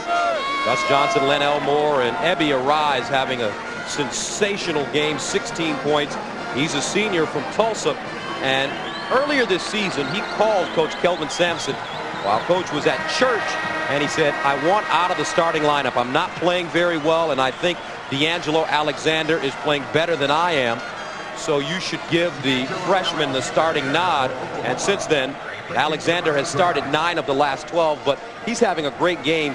But Len, how many guys would be that unselfish during their senior year? Oh, I mean, that's certainly laudable by Ebiara. The one thing, though, that I'm glad to see that he's done is regained his confidence and decided to get back on the beam. Inside Cornette. He's been confident from the very beginning of this game. 16.7 rebounds, 3 assists. And Butler hanging around. Todd Licklider told us that he is the acknowledged leader of this team. You know, he expects guys to follow him, and he leads by example, but he just can't get guys in line right now to follow him, going to the basket strong. Oklahoma spreads it out. White off the dribble, wheeling down the lane. The kick, Ara, 15-footer, got it again. Ebiara, a scintillating performance, 18 points. Well, he's on fire, no question about it. And Again, as a senior, you give up your starting spot. Hopefully that tells you that you got to work to get it back, and work he has. 8 of 12 from the field. Oklahoma back up by 10. Again, look at the east-west motion of the Butler offense. Nothing going to the basket, only when Cornette gets it. Cornette bumped by Bookout. And that's the 4th on Bookout. But Ebby Arrai has been the story. Well, you talk about doing work. Hit his first couple of jump shots and was all confidence after that. He's got terrific size for a 2-guard, even small forward at 6'5", moves very well. But that wrist shouldn't be bothering him right now, and if it is, you better find a way to let guys know how to recover. Just under 12 minutes to play in the second half, and Oklahoma now with a 10-point lead on the Butler Bulldogs, who were in contention earlier in this game. What's the difference between earlier in the game and right now? Well, Ebby Arrai, we talked about Hollis Price needing help, and he's getting it from Arrai. Even Cornette's trying to guard him now. Exactly, yeah. Arai's been terrific. You know, the last 15 games prior to this game tonight, he had only shot 27% from the floor and averaged 9 points a game. Suffered a wrist injury, but he's found his game, and he is a very streaky, explosive scorer, and he's getting it done tonight. All right, guys, as for our singular fan question, earlier we asked, will all 4 number 1 seeds advance to the Final Four? The results, 3 out of 4 of you say, no way. Keep watching for more Singular Wireless fan poll questions. We thank you for watching Singular at the Half. Coming up next, Dan Rather with a CBS News special report, America at War. CBS Sports presents Singular at the Half. Singular's wireless polling allows you to get into the game. Catch all the action of March Madness on NASN, sponsored by USA Today.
Of it, including a tail fin with English writing on it and what appeared to be a nose cone, were thrown up under the ground and into this parking garage underneath the theater at this mall. There were no reported injuries, but this is the first time a missile has gotten through Kuwaiti and U.S. air defenses here, and it's the first time an incoming missile has come here without setting the air raid sirens off. In Basra in southern Iraq, another possible friendly fire accident. A U.S. plane reportedly attacked 2 British armored vehicles, killing 1 British soldier and wounding 3. In Baghdad, an especially big explosion shook the night, apparently from a bomb that hit near the information ministry. Earlier, what Iraq says was an Allied missile struck a crowded Baghdad market, killing at least 58 people. Iraq says many were children. With fighting of varying intensity reported in central Iraq, CBS's Phil Ittner with helicopters of the 3rd Infantry Division watched some action from above. We flew to Ansamawa in a mission looking for some spare parts of a vehicle that was left in a convoy. When we got there, we were told by forces on the ground that we needed to move because they had found an ammo dump and had intended to blow it up. Our Black Hawk moved off a little bit, and we were witness to the massive explosion that engulfed a refinery, taking out forevermore some of Saddam Hussein's weapons so that they won't fall into the wrong hands in the future. And in Athens, that hijacker who commandeered a Turkish airliner carrying some 200 people has agreed to surrender and free the passengers. He claimed to be armed with explosives. Dan Rather, CBS News. We'll see you later during the games. A full story. March Madness on NASN, sponsored by USA Today.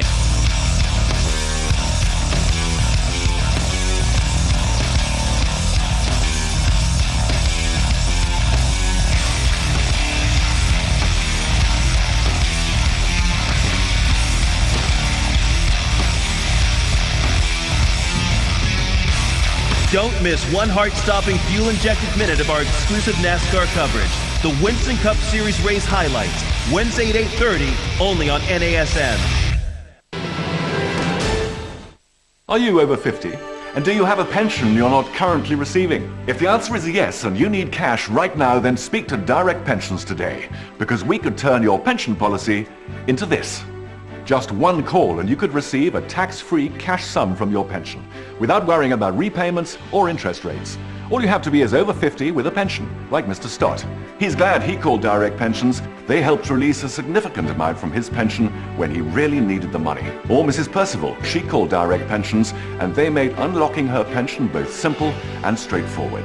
That's right, so don't wait. Call this number now or simply log on to our website and we'll help you understand what you've got tied up in your pension. Taking pension benefits early will reduce your income in retirement, and unlocking pension benefits may not be suitable for everyone. Speak to Direct Pensions now on 0800 298 2716 and find out how you can unlock your pension. That number again, 0800 298 2716. Call now.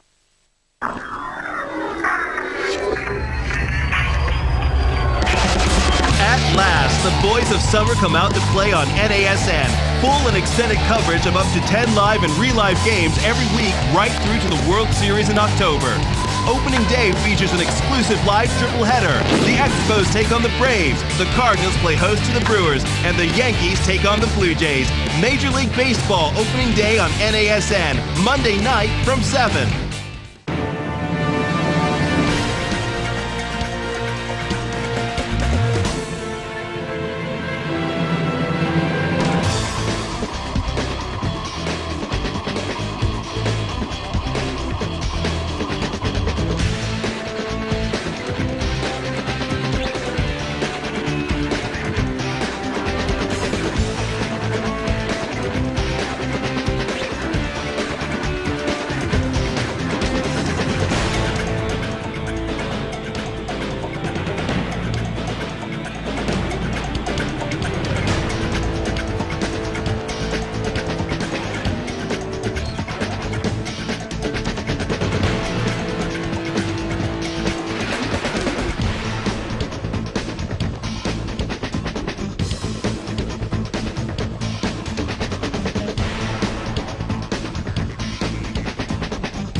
Charming river walk through downtown San Antonio. It's a great city, a wonderful host city for basketball action, and they'll host the finals next year. Look at the halftime numbers. Connecticut shooting 10% better, and that's kept them within 6 points of Texas, and TJ Ford has one more assist than the entire Connecticut team. Offensive rebounds, a big number, a +9 for the Longhorns as they've pounded the boards, and the leading scorers, Denham Brown, the freshman for Connecticut with 8, and Brandon Mouton a dozen for Texas. A robust game indeed. Why don't we take a listen?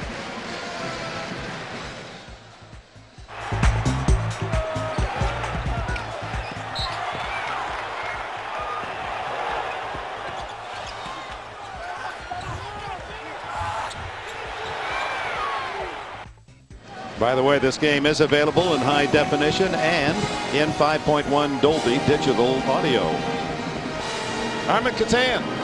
Dick, and talking to Jim Calhoun, he just points out on the stat sheet 35-21 in rebound edge for Texas. He said if we don't do a better job on the glass, it's going to be a long night. I asked him about Okafor and his low scoring in the first half, and he said that's all right. He's getting tackled out here. He said they're pretty pleased with the job they're doing on TJ Ford, but he goes back to the glass. He goes, if we don't get some rebounds and get some better shots, we're not going to win this game. Back to you. All right, thank you, Armin. As Jim Calhoun, with a win tonight, would have his 400th at the University of Connecticut. Go with 248 at Northeastern, and we're underway. Same teams that started. Although Marcus White has come in to open this second half, number 23, and it is White that battles for that ball, and it goes out of bounds to Texas. And one of those players that has to get better shots for Connecticut is Ben Gordon, just 2 for 7 in the first half. Credit Royale Ivy for most of it, and a little bit of Sid Mill Harris who did a good job on it. Brandon Mouton from way downtown San Antonio, and he has 15 points, and Calhoun spends a timeout 24 seconds into the second half. Texas by 11 to match their biggest lead. All the action of March Madness on NASN, sponsored by USA Today. Catch the All-Stars of the National Hockey League live on NASN.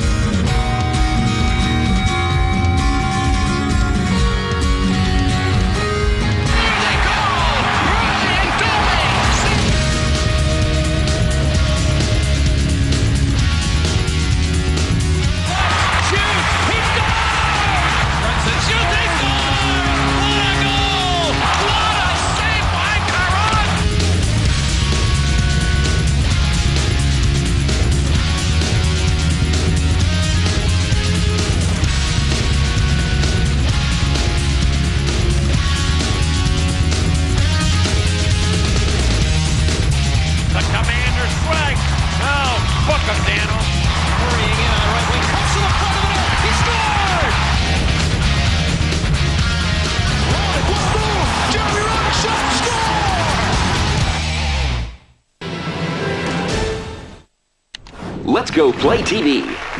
Let's go play Wheel of Fortune. Ready? Yep, here we go. Here's the first puzzle. 1,000 points. T. Spin the wheel again. Hit interactive on your Sky remote control. Go play to win. Go play TV. I know it. I know it. A 50-yard field, 8 players per team, anything goes. Welcome to the Arena Football League.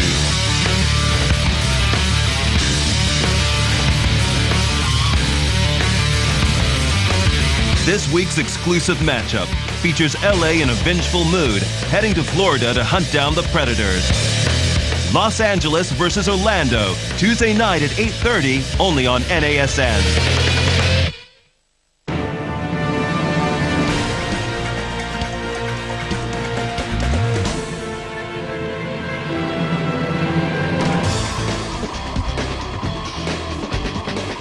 TJ Ford, look at that pass, and Royale Ivy with a twist underneath in the basket. Our Microsoft agile move.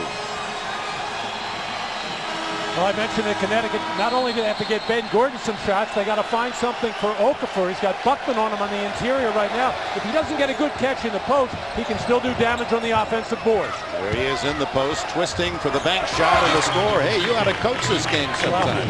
Well, that was pretty easy. Buckman didn't really put up much resistance. If he's going to guard him, he's going to try to push him off the block further than that. 7-point lead for the Longhorns. Royale Ivy inside to Buckman. And it's Hayes who gets a piece of it, but Buckman right back, and Okafor with a block, his third of the game. On the break, it's Okafor. Won't fall, and Thomas rips it down. Leading rebounder in the first half on either side. That's 12 for him in the game. Back inside to Buckman. Nice two.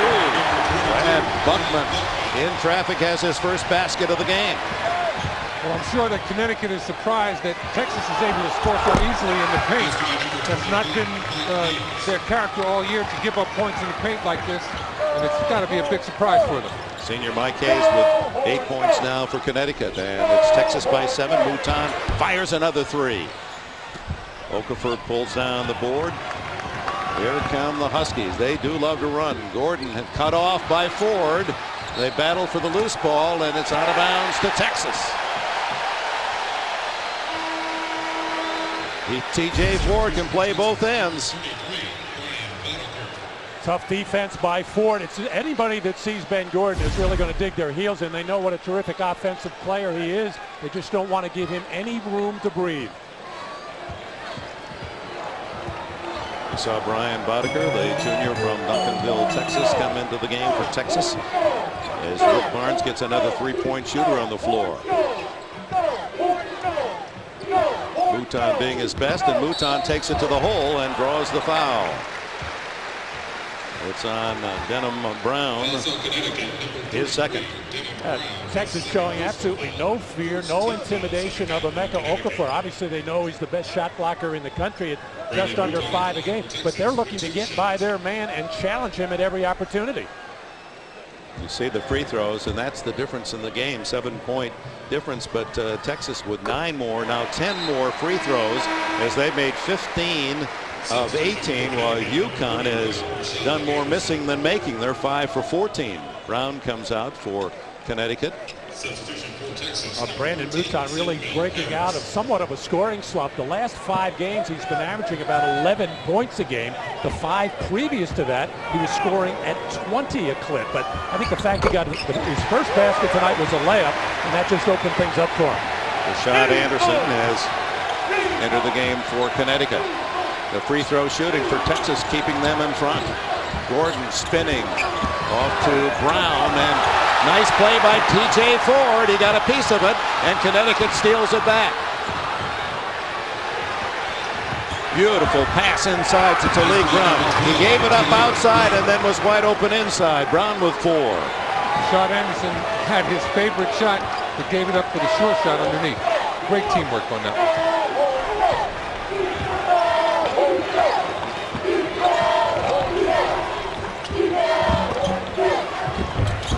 Runner's not there, and Hayes pulls down the rebound, but he can't get rid of it. Well, I guess he did ram it off the leg of Boddicker out of bounds, so it goes to Calhoun's Huskies, and we have a timeout. Here's an inside Brown, outside Anderson, back to Brown for the 2.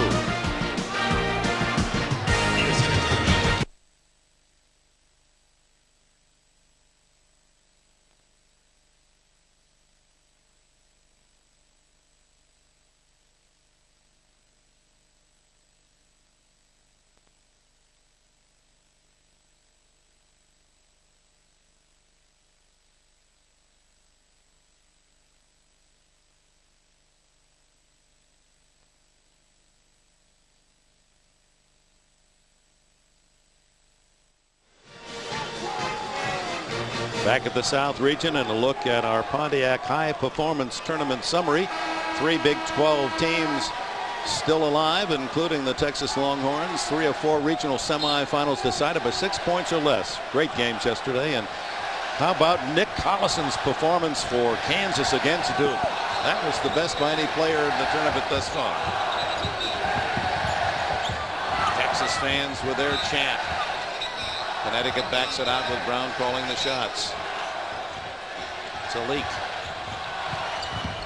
His move around Mouton, and then the pass deflected off his teammate.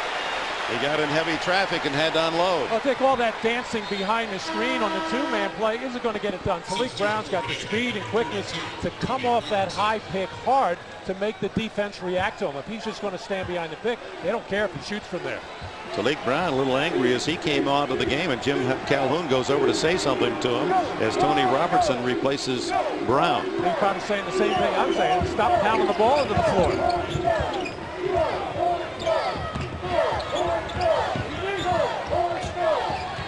Ford opens the key to the door of the shop. The pass inside and a whistle. And he passes well. He does all of that.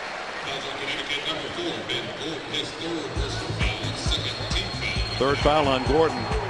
TJ Ford, we said he just does everything for this Texas team. The occasional jump shot, and like a running back going through the line, protecting the ball. And he is absolutely terrific on fast break situations, delivering and making the right decision just about every time. His timing on the pass is just exquisite. Big James Thomas with a miss at the line. He's now 6 for 9. Well, TJ Ford and Emeka Okafor, 2 sophomores, 2 great talents, and they both have indicated to their teammates that they will return for their junior year. And that's good news for the fans of the Longhorns and Huskies. Yeah, Emeka Okafor saying, hey, he says he's still too raw offensively, and TJ Ford saying, hey, I want to play with these guys. I love playing with this team. A number of them will be seniors next year. We can do a lot of damage. Oh, East Mills National Championship, but it may come this year, the way this #1 seed has been playing, and Okafor is on the baseline. He thought he was pushed out of bounds. And Calhoun out to bark at the official, and I believe Jim Calhoun has picked up a technical. Yes. Jim Calhoun has been barking from minute one to the officials, trying to get calls for his players, whether it's Ben Gordon or Okafor. Let's see if James Thomas nudges him out. Yeah, well, again, that little leg, and of course the big guys are going to bang in there. And it really probably was not enough for a foul, the way those two have been bumping each other when they've been matched up. TJ Ford with the free throw now has 10, now 11 points in the game. And it's back to a 10-point Texas lead plus the ball. But I also think it's one of those technicals where Jim Calhoun is maybe trying to light a fire under his team. This is not exactly a neutral site, with Austin, Texas being about 79 miles north of here. Normally, when you're the lower seed, you get a little help from the crowd of being the underdog. Not so tonight. Calhoun just looked over at the official, gave him a wink and said, "My fault."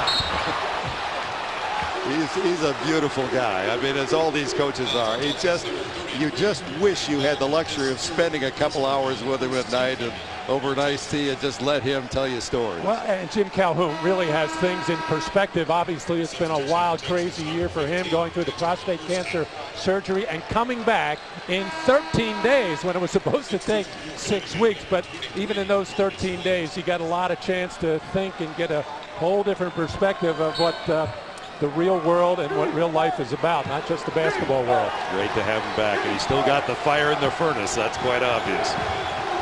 Okafor with 5 blocks now in the game. That last foul was on Boddicker, his third, so he comes out for Texas.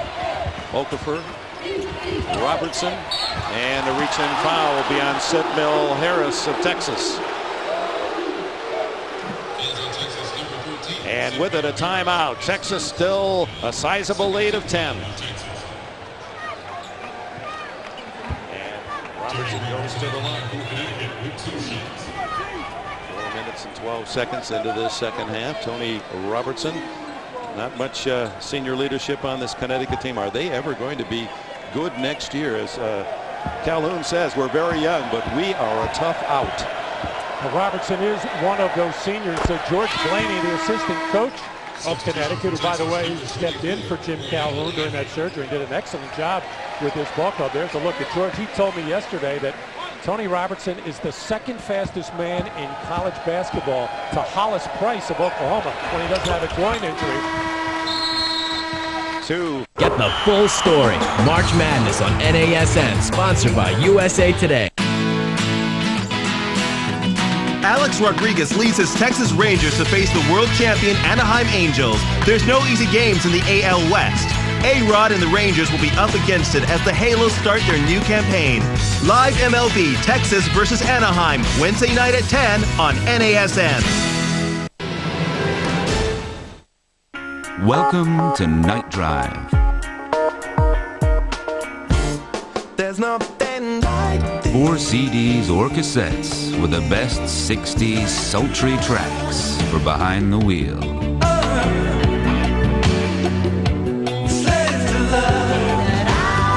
But to get your copy of Night Drive, you have to order direct from Insight Music.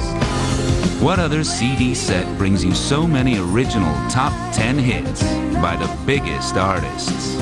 Like All Saints, The Corrs, Simply Red, and Prince. Night Drive. The 60 original soulful hits from Insight Music. Get Night Drive by calling this number or ordering online.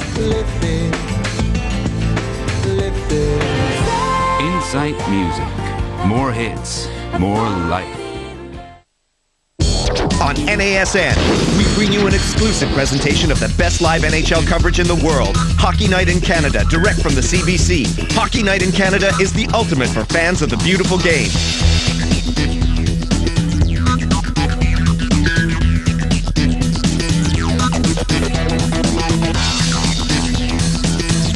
Our live coverage of Hockey Night in Canada begins tonight, late night from 3 a.m. only on NASN.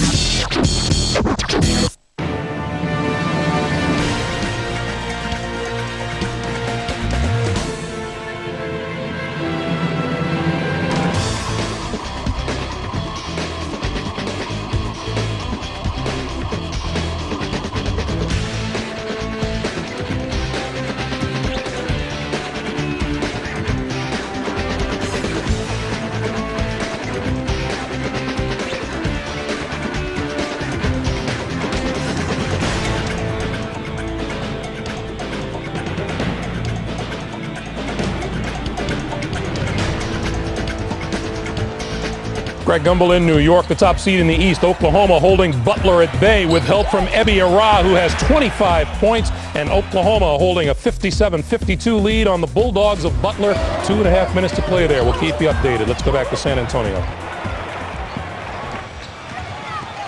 Connecticut within 8 as Okafor with a short jumper from the side. It won't go. Ivy with the rebound. The Longhorns with 15-18 left in this second half. The #1 seeds led by Brandon Mouton and TJ Ford inside to Erskine. There's James Thomas to follow it.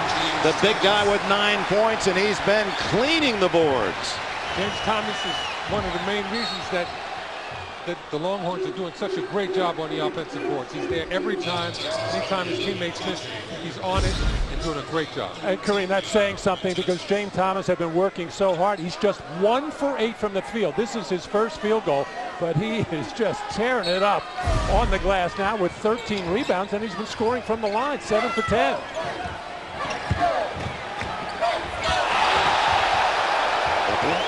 Blocked by Mouton at Texas, and the Longhorns playing tough at both ends of the court. 10-point lead, 56-46.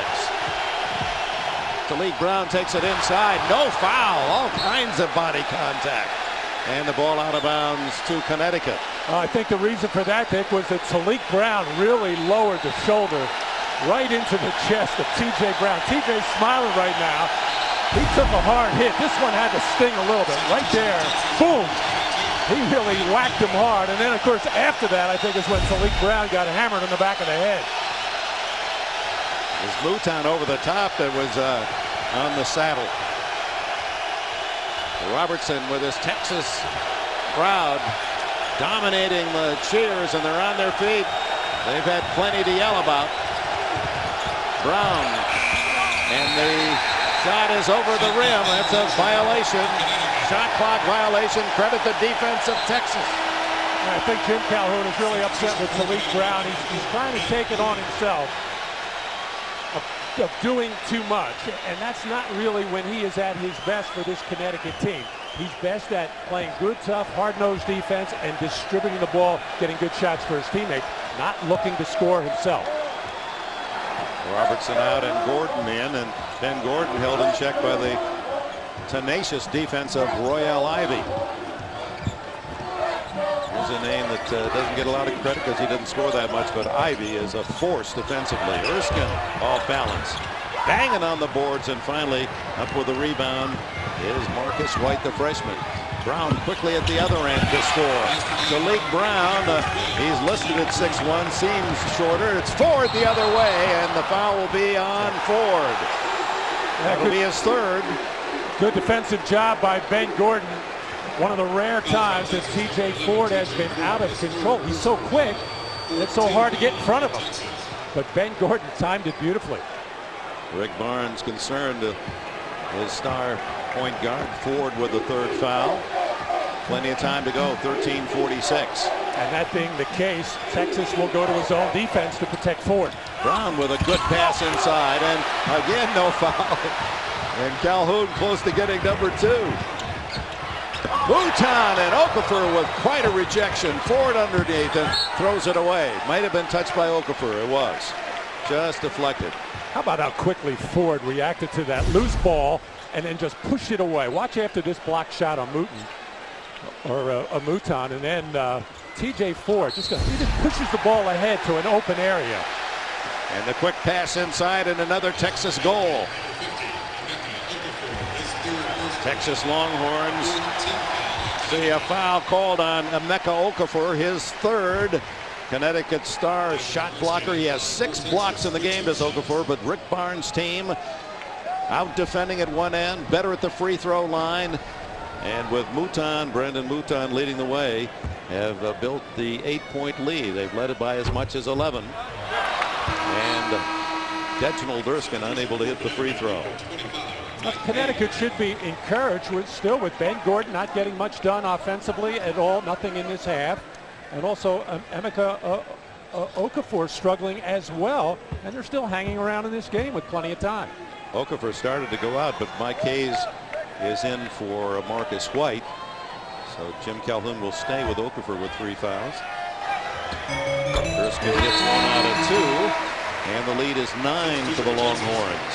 And James Thomas returns for Texas. So it's Thomas and Buckman, 2 big men down low for Rick Barnes' team, with Ivy the defender, TJ Ford, and Brandon Mouton the shooter.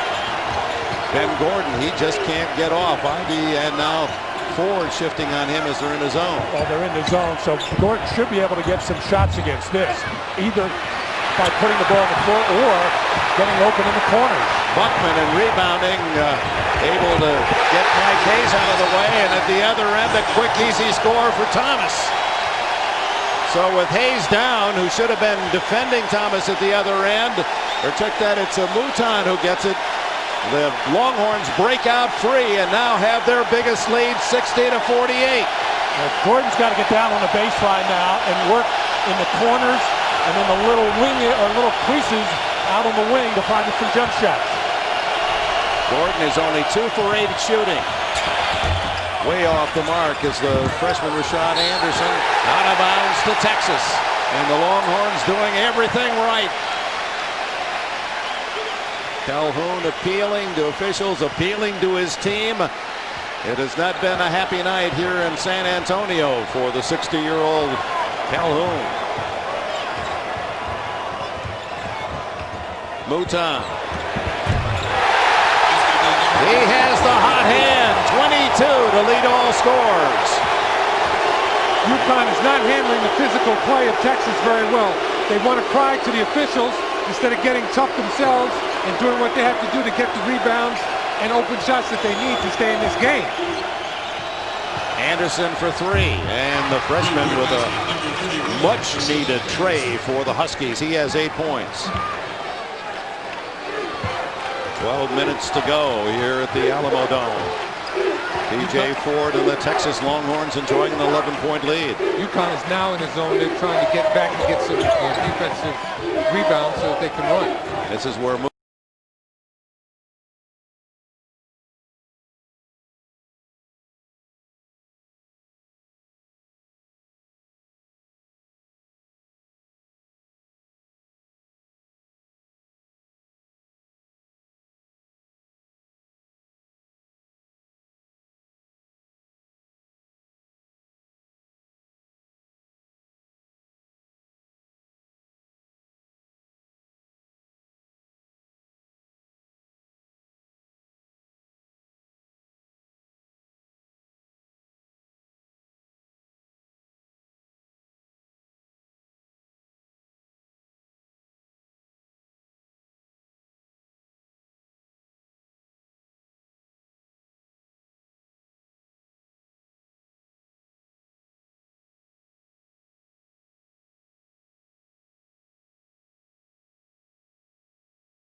tonight. 22 points, and he's looking for the ball. TJ Ford sets it up. Takes it inside. Ivy picks up the loose ball, and Ford fires. He's not shot well. He's done everything else just in an outstanding manner. 2-on-2, and Gordon beats the Longhorns down court. And boy, that's Ben Gordon needed one of those. He has 8 points. You're right, Dick. He needed a high percentage shot like that, a layup, maybe to get that lid off, because again, he's so good at putting the ball on the floor, taking those little in-between shots, and of course, he's very good from the perimeter. Buckman back outside to Ivy. Knocked away, and a good defensive play. It was Hayes at one end, and Gordon at the other. And the Huskies with a little run cut back into that once 12-point lead. They've got it down to 7. Gordon took that one down 1-on-3, but he was able to split the defense, laid it up real nice over the front of the rim.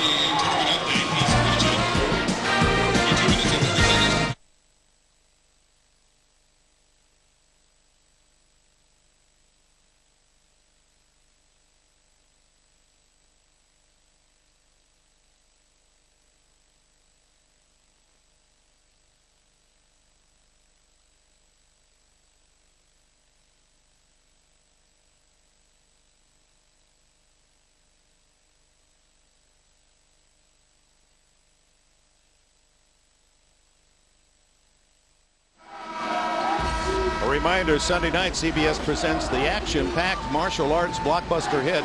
Jackie Chan and Lucy Liu star in the network premiere of Shanghai Noon. Sunday at 9, 8 Central on CBS, America's most watched network. 7-0 run for the Huskies of Connecticut. Gordon finally awakening on a 2 end-to-end drives. And Connecticut will stay in that zone until Texas does something about it. Rick Barnes has brought in another outside shooter in Brian Boddicker. Mouton fires from three-point range. Misses this time, and Okafor up high. 3-on-1 break.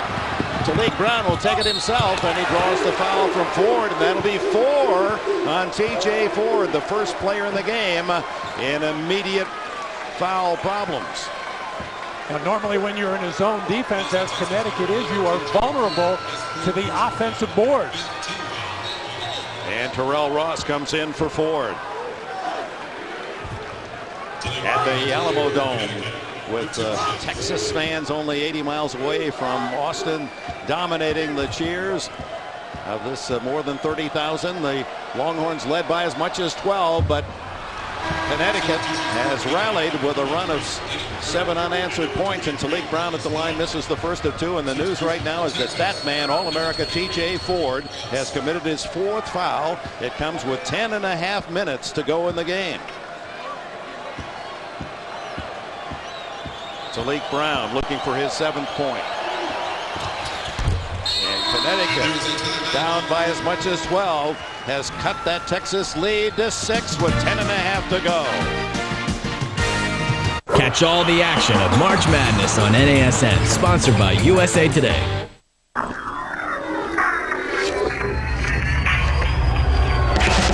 At last, the boys of summer come out to play on NASN. Full and extended coverage of up to 10 live and re-live games every week right through to the World Series in October. Opening day features an exclusive live triple header.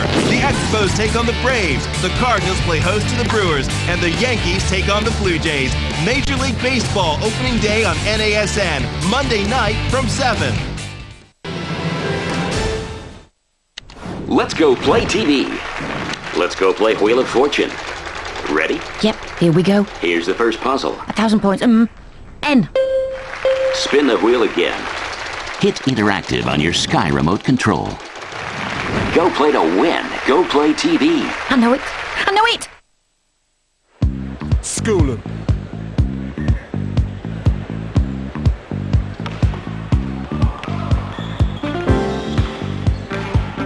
School 'em.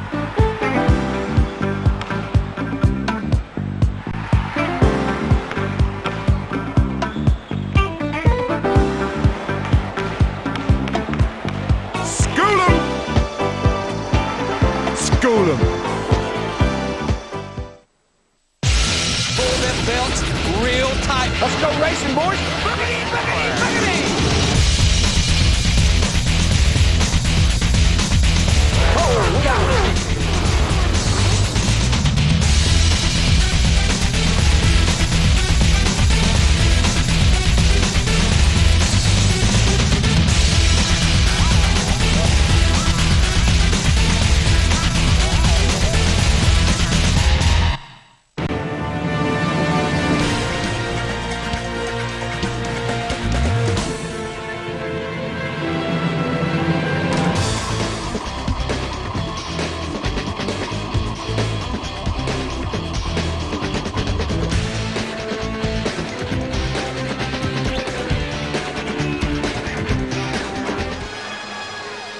The most famous of the 5 missions here in San Antonio, the Alamo, a fight for Texas independence in 1836. As you look at the game summary, Texas had led by 14, now down to 6.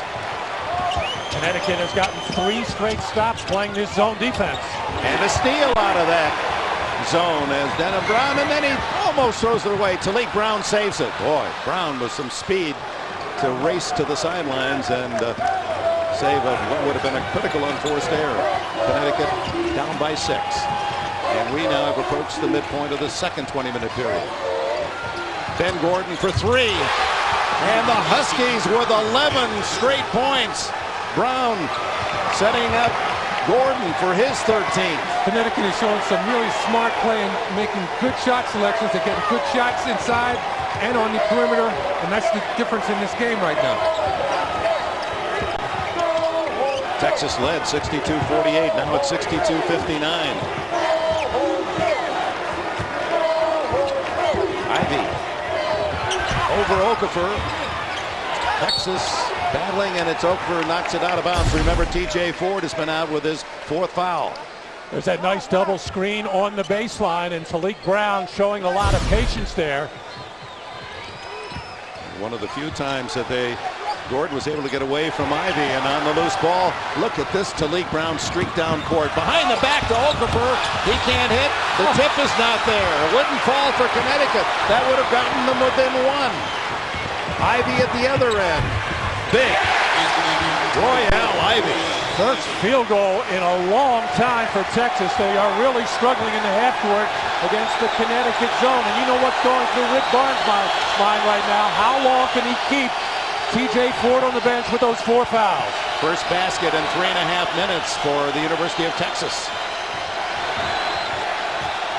Gordon inside to Okafor. And a foul. Appeared to be Thomas, got him on the wrist. Well, Emeka Okafor has had a number of opportunities close to the basket, but he's really not going strong. And then the follow-up, can't get that to go down. And really, that's how Connecticut started the game, getting a lot of looks in and around the basket early, but unable to capitalize. Connecticut, not a good free throw shooting team all season long, hitting 68%, and it's cost them tonight. They're 8 for 18. Oh. Okafor gave that plenty of air. 10 points, 10 rebounds, 6 blocks for this sophomore Okafor.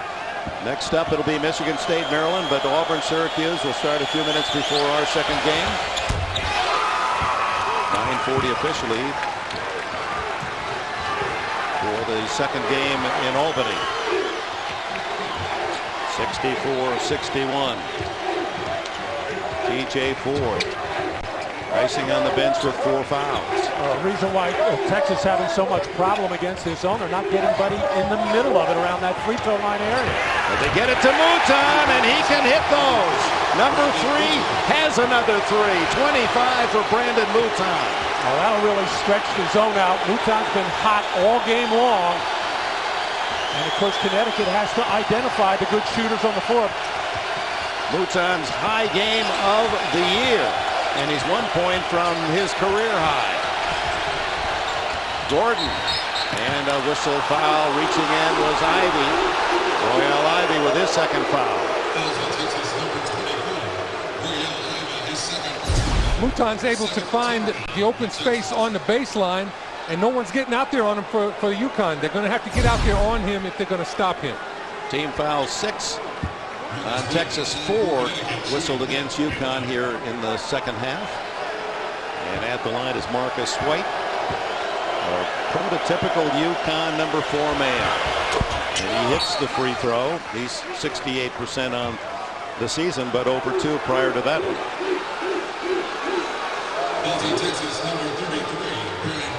Brian Boddicker picks up a foul on the free throw. So Boddicker will be replaced. Watch as they go set up here on the 1-and-1, and he holds Okafor, and that will cost Boddicker his 4th foul. So he leaves. 2 starters on the bench. Actually, Boddicker comes off the bench. He was a starter last year, so he joins TJ Ford. And that's the 7th team foul on Texas. So Marcus White hits the back end of his 1-and-1 to make it 67-63. And now Okafor will shoot 1-and-1 on the Boddicker foul. Chance for 4 points from the charity line. When you're down by 6, a chance to cut big time without the clock spending any. Dick, I don't know if I've ever seen that call before on the first free throw. But you would think it would happen quite a bit in one-on-one situations with a shaky free throw shooter up there. 1-and-1. Okafor hits the front end, and suddenly the Huskies, who were terrible at the line in the first half, are 8 for 9 here in the second. Neither coach is going to be happy with the officiating after this game. They've both been crying about it, and it's going to be a controversy of one type or another. Emeka Okafor now looks for his 12th point of the game, averaging almost 16 on the season. 4 consecutive free throws, and it becomes a 2-point game. The full story. March Madness on NASN, sponsored by USA Today. A 50-yard field, 8 players per team, anything goes. Welcome to the Arena Football League.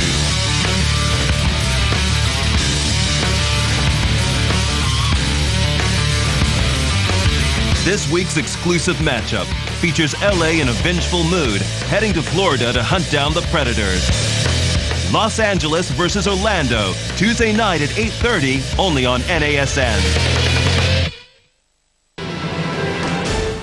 This is Laser Trainer Golf with Butch Harmon. If you think about it, there's only 2 important things in swinging the golf club: getting the club face square at impact and being on the proper plane. The Laser Trainer is scientifically designed to give you instant and accurate feedback that helps you produce the perfect golf swing. Learn how to hit the power draw and high fade, cure your slice or hook, learn how to shape the ball around obstacles just like the pros, and avoid the dreaded over-the-top move. Use it with any club in your bag, especially your putter. Call now for the package which gives you 2 incredible lasers, the handy carrying case, the detailed graphics mat, instructional video, booklet, and 10 extra batteries, all for only £99. Go on, give yourself or someone you love the gift of a great golf swing for just £99. Call the number now. When you get on playing with a Laser Trainer, you can grip it and rip it. NASN presents live coverage of the Sweet 16 and the Elite 8. With only 2 more rounds till the Final 4, the intensity's red hot courtside. 16 teams slug it out for first-class tickets to the Big Easy and a shot at the national championship. Who'll keep dancing and who'll tire in the heat? March Madness continues all this weekend, live and exclusive on NASN.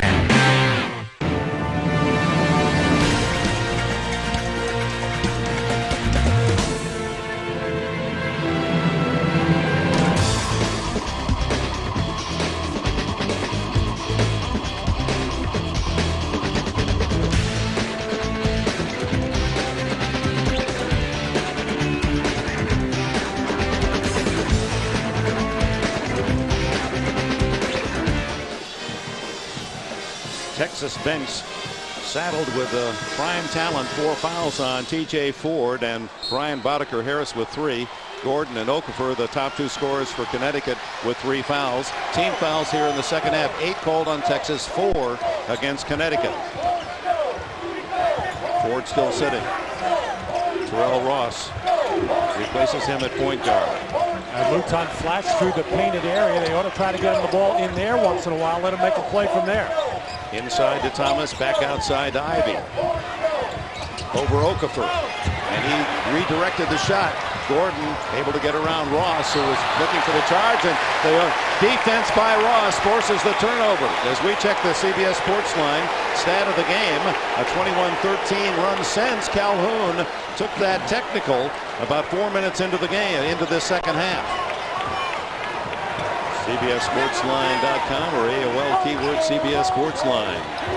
Well, not only has the Connecticut zone been effective, they're doing an outstanding job on their defensive board, something they were unable to do for about 30 minutes in this game. Texas by 2, approaching the 7-minute mark. Inside to Thomas, who scores. Good setup by Terrell Ross, and Thomas has 11. Well, Rick Barnes with a sigh of relief over there. That'll buy him another minute or so for T.J. Ford.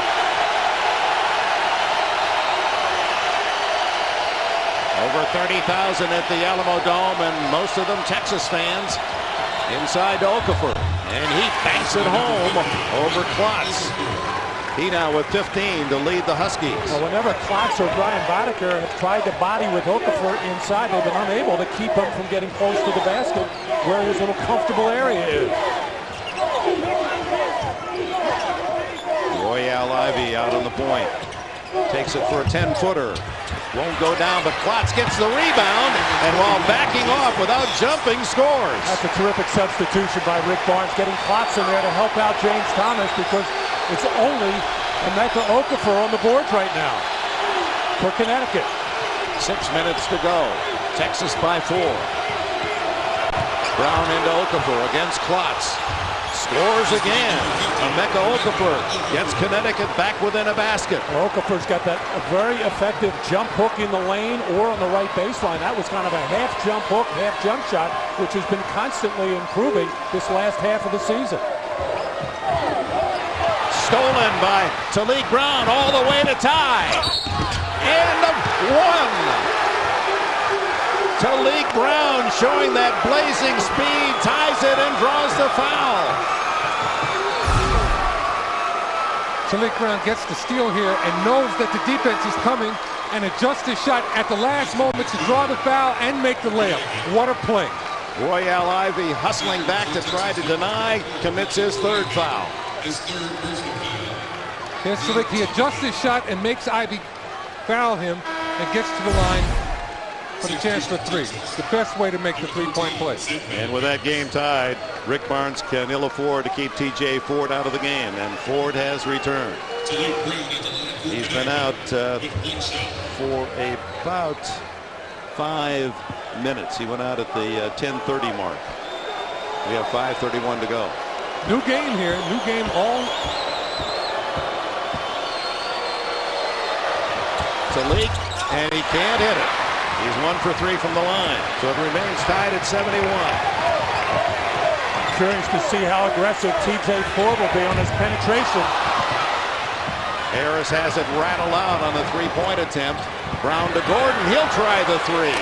And Connecticut leads for the first time since the 10:45 mark of the first half when they were leading 18-17.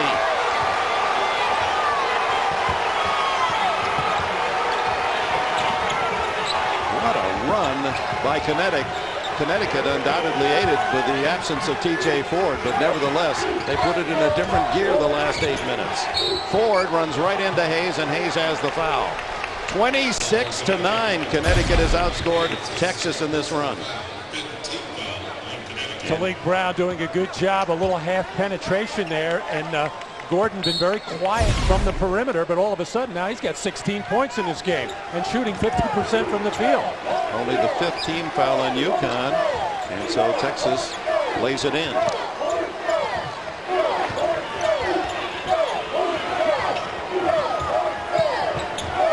Ford, you wait for him to do some penetrating, but they shut him off.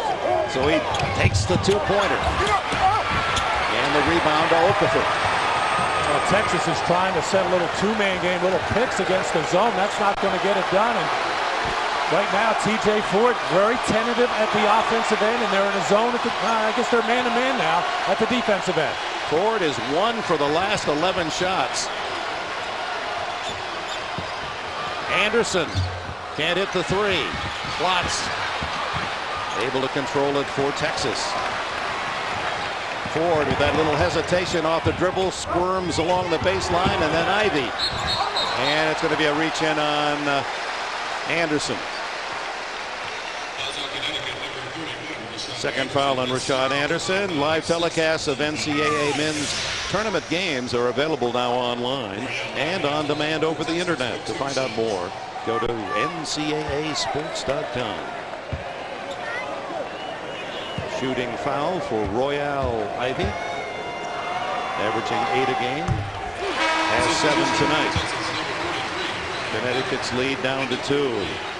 Rick Barnes in his 5th year in Austin. 5 straight years to the NCAA tournament. He and Calhoun battled in the Big East when Barnes was the head coach at Providence. Close matches. Calhoun 8 wins to 6 for Barnes. Rick Barnes has his star back on the court, and he's back within 1. Catch all the action of March Madness on NASN, sponsored by USA Today.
Let's go play TV. Let's go play Wheel of Fortune. Ready? Yep, here we go. Here's the first puzzle. 1,000 points. T. Spin the wheel again. Hit interactive on your Sky remote control. Go play to win. Go play TV. I know it.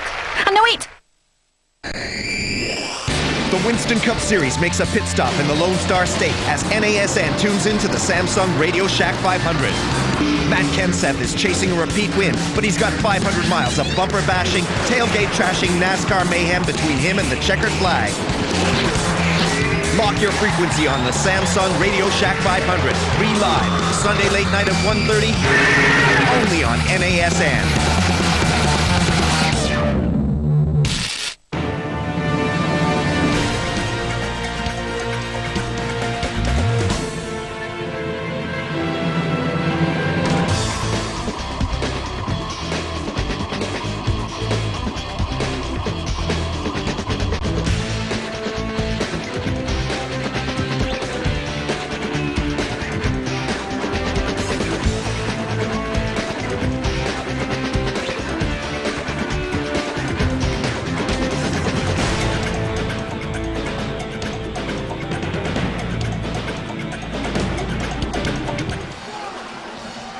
Reminder, Auburn-Syracuse in Albany, a surprising Auburn team against Jim Boeheim's Orange about 10-15 minutes from now. Then we'll have Michigan State, Maryland, our second game 30 minutes after the conclusion of this exciting battle between Connecticut's Huskies and the Longhorns of Texas. Connecticut has rallied to take a 1-point lead. We have 3.5 minutes to go. And Texas is trying to hide TJ Ford defensively on Rashad Anderson, who's primarily a three-point shooter, but he's a lot bigger than Ford. Wouldn't hurt to try to go inside and try to get that 5th foul on TJ Ford. Talik Brown has been sensational at both ends here in the second half, setting up his teammates, and now it's into Okafor. And Okafor can't hit the jumper, and the foul underneath will be against Hayes of Connecticut. And that will send Texas into the 1-1. Next foul on Texas will send Connecticut to the double bonus. At the line, Brian Boddicker wears the same number as his father, 33, McDonald's All-America. Played in Duncanville, Texas High School. Brian Randall. We'll see Randall with the University of Maryland against Michigan State in the second game as he ties it at 74. 3:23 to go. Boddicker in the first 2 games of this tournament, averaging 10 points and 10 rebounds, has been quiet offensively in this one. Okafor collects the miss. It remains tied at 74. 3:19 to go.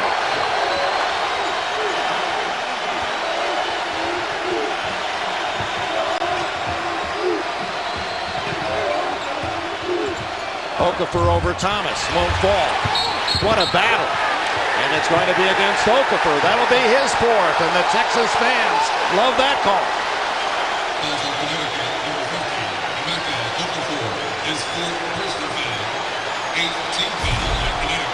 Well, much of this game, Ben Gordon and Okafor very quiet, but they have come on big time in the last 7 or 8 minutes.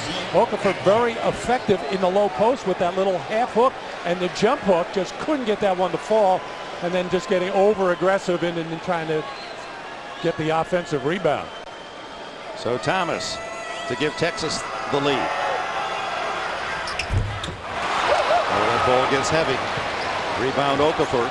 He now has 13 rebounds to go with his 17 points and 6 blocks. White with Boddicker on him. Okafor comes outside and Thomas defends. Rashad Anderson, the freshman, to Gordon. The high archer doesn't fall. Mouton rebounds. TJ Ford can't get inside. Sets up Mouton. Texas leads by 2. An assist to Ford and 27 points, a career high for Brandon Mouton. The Texas team has a great instinct to understand that when TJ Ford gets doubled, somebody's open, and then they cut.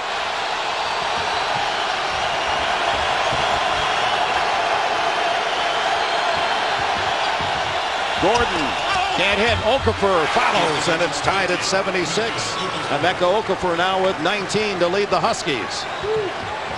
Less than 2 minutes to go. You see all the room. Talik Brown is giving Ford no respect at all for his outside shot, and I got to tell you, TJ Ford not all that confident with it as well. He's trying to get to the basket. One for the last 11, and he misses again. Okafor sends Connecticut to the offensive end. Tied at 76.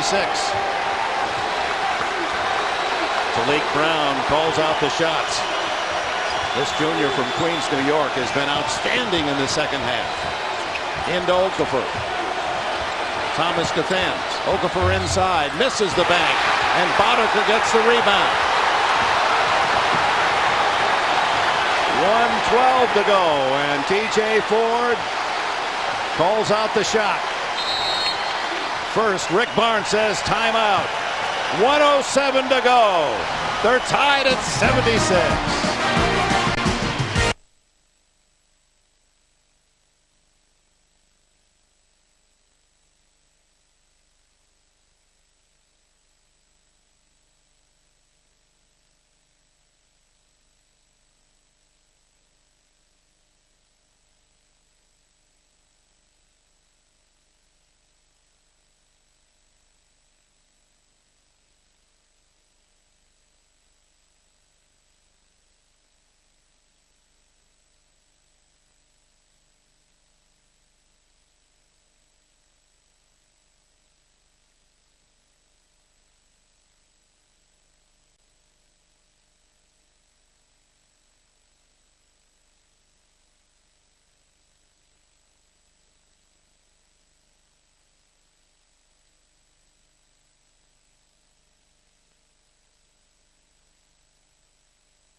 Well, with 4 personal fouls, TJ Ford has been tiptoeing on eggshells there, getting sealed off, but bailed out nicely by Brandon Mouton. And then a hard drive against the tough defender, Royale Ivy. Ben Gordon just wanted to get it up on the glass, and Emeka Okafor coming up big in the late stages of this game. 19 points and 16 rebounds for Okafor. And you saw Brandon Mouton with a career-high game, 27 points to lead Texas. Okafor with 16 rebounds as well, one more than Big James Thomas of Texas.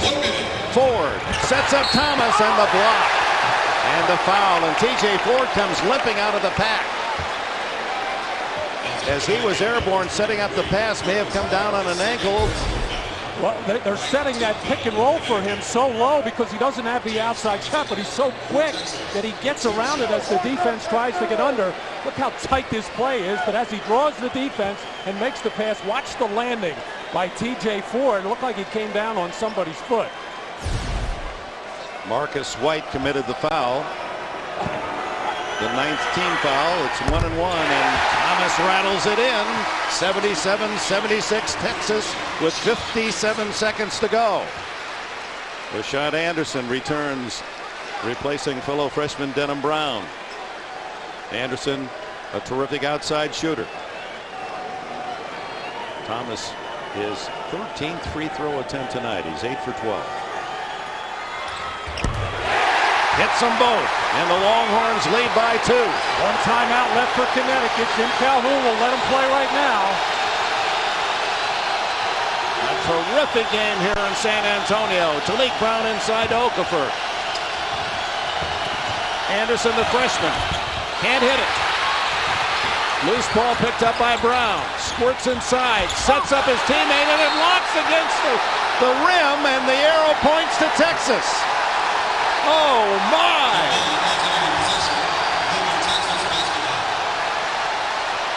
With 35 seconds to go. Still a terrific play, though, by Talik Brown. He has been exceptional in penetrating, finding his teammates, but unable to get the little kiss off the glass and the all-important layup to tie this game up. Matty, Mike Boddicker got in there and got a hand on that, and that's what jammed it up into the rim there. That should have been a different call on that. Fouls on both sides send teams into the double bonus. Clocks are basically the same, 1/10 of a second difference. And Connecticut will try for maybe 5 or 10 seconds for a steal here before they'll have to foul. 78-76, down to 22 seconds. No foul yet. And finally they are able to reach in and foul Royale Ivy. And it was Denham Brown who committed the foul, his third. Royale Ivy to the line. He is an excellent free throw shooter, 75.7% on the season, and perfect tonight, 4 for 4. What he has written on his shoes is very important to him this evening. And I think that's why he's standing there and making these free throws. This is it, live or die for Royale Ivy. A 3-point lead with 20 seconds left. He's a perfect 6 for 6 from the line. 10 points for Ivy. Now Connecticut has to hurry, down by 4. Talik Brown takes it quickly to the hole. Okafor with the rebound and slams it home. And there's the final timeout spent by Jim Calhoun. 13.3 seconds to go. Texas leads by 2.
Score was 78-76, favor Texas. Talik Brown on the penetration, dishing off to Marcus White, who looked like he was right point-blank range, easy lay-in, although give Boddicker credit.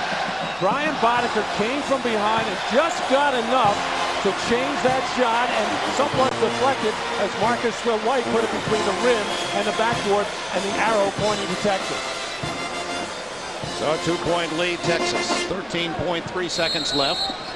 They'll try to make the steal, and if they can't, it's the quick foul is the call. Ooh, almost a steal. They did foul T.J. Ford. 11.8 left. Not a bad effort for the steal as Ben Gordon comes up with his 4th foul. No timeouts left for UConn. Texas has 2. T.J. Ford to the line.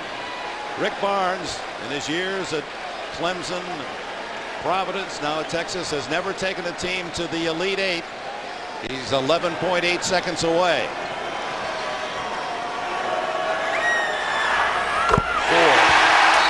perfect 6 for 6. And just as Texas took a big lead early by making free throws while UConn was missing their charities, the game will apparently be decided by free throws. I think if TJ Ford misses it, Connecticut really has to think about the three-point shot. If he does it and it's a 4-point game, I like what Connecticut did last time. Get the ball to Talik Brown and just take it as hard as he can to the rim and get the layup, a possible three-point play, and then foul again. We saw Jim Calhoun send in Rashad Anderson, his freshman sharpshooter from outside, and Ford makes it a moot point as he makes his 7th out of 7 free throw attempts. Brown to Gordon. He forces the three. Not there. TJ Ford inside. Steals it away. And Texas is on a run to the Elite Eight.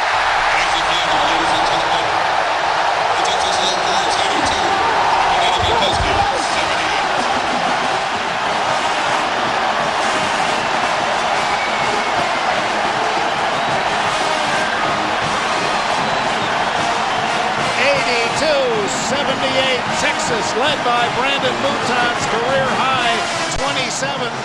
The floor play of TJ Ford, who appropriately was the man with the ball in the final seconds. He had 13 points. Emeka Okafor 21 and Gordon 16 to lead UConn. It had all the tournament toughness and tension you'd want. As you look at the bracket, the #1 seed again has advanced after a serious scare by Connecticut, who led 74-71 late. Chevrolet players of the game, Emeka Okafor for Connecticut, and Brandon Mouton saves his best game as a Longhorn for this one to help his team to the round of 8. Oh my. Texas 82, Connecticut 78. We go to Greg Gumbel in New York. All right, thank you very much, Dick. So Texas moves on to the Elite Eight. All #1 seeds are now into the Elite Eight, and the third Big East team goes down to defeat 82-78. Meanwhile, in Albany, the Tigers of Auburn and the Orange Men of Syracuse are underway, 17.5 to play in the first half. 10-2, Syracuse in the lead. Everybody will be watching that game, and then Michigan State, Maryland will tip a half hour from now at 10:15 Eastern Time. If you're ticketed for that game, we will send you there in time for your tip. We will send everybody off to Albany after this message and a word from your local station. Get the full story. March Madness on NASN, sponsored by USA Today. A 50-yard field, 8 players per team, anything goes. Welcome to the Arena Football League.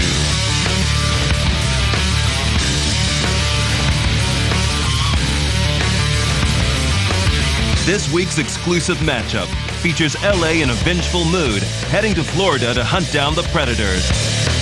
Los Angeles versus Orlando, Tuesday night at 8:30, only on NASN.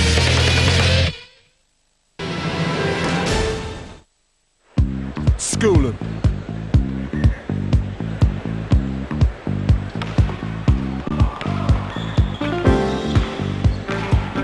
School 'em.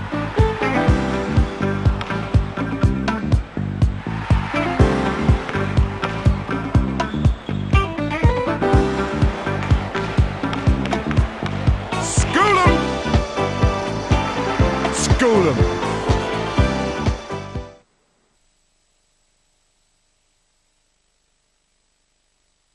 Ladies and gentlemen, you may be experiencing television disturbance because your old Sky viewing card has expired. If you haven't changed your Sky viewing card, then you must do so immediately. If you haven't received your new card, then please call 08706 0909 40. Thank you for viewing with us.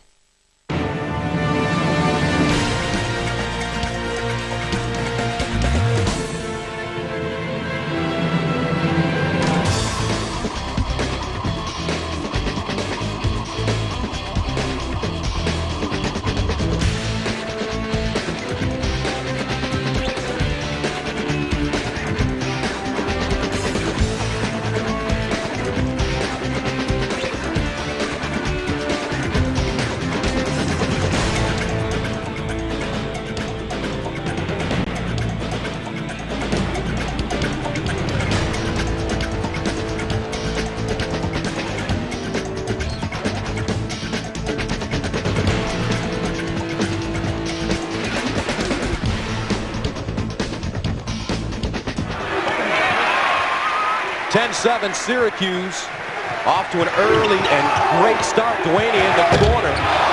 Well, Tourney has 8 of their 10 points, but Auburn has settled down, Len. Well, they certainly have. Cliff Ellis called a timeout a few minutes ago after Syracuse went on a nice 10-2 run. And again, defensively, they've been able to settle down a little bit. They've been able to attack that 2-3 zones. But if you get the transition game with Syracuse, you got to be aware of guys like Jerry McNamara pulling up in the open spots and dropping threes. Syracuse wants to play an up-tempo game. They average 80 points a game. The winner of this game will take on Oklahoma, who defeated Butler earlier this evening.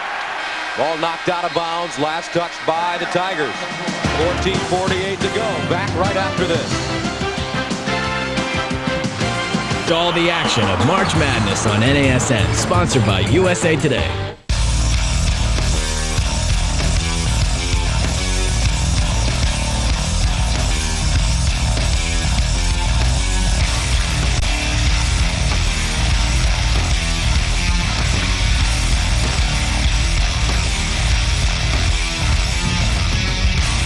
Don't miss one heart-stopping, fuel-injected minute of our exclusive NASCAR coverage.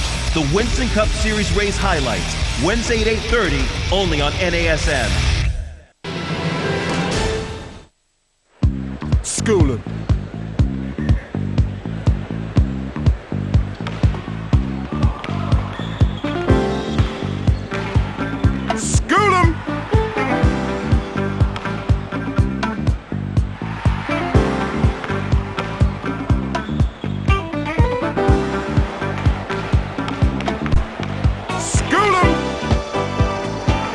School 'em.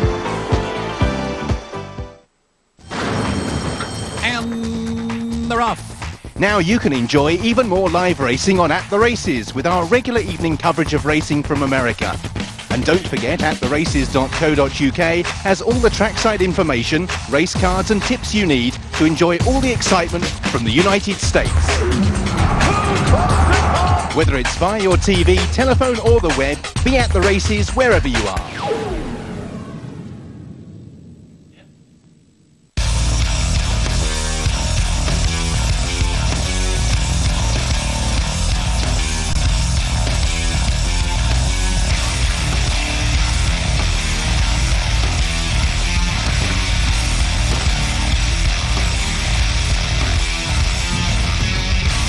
Don't miss one heart-stopping, fuel-injected minute of our exclusive NASCAR coverage. The Winston Cup Series race highlights. Wednesday at 8:30, only on NASN.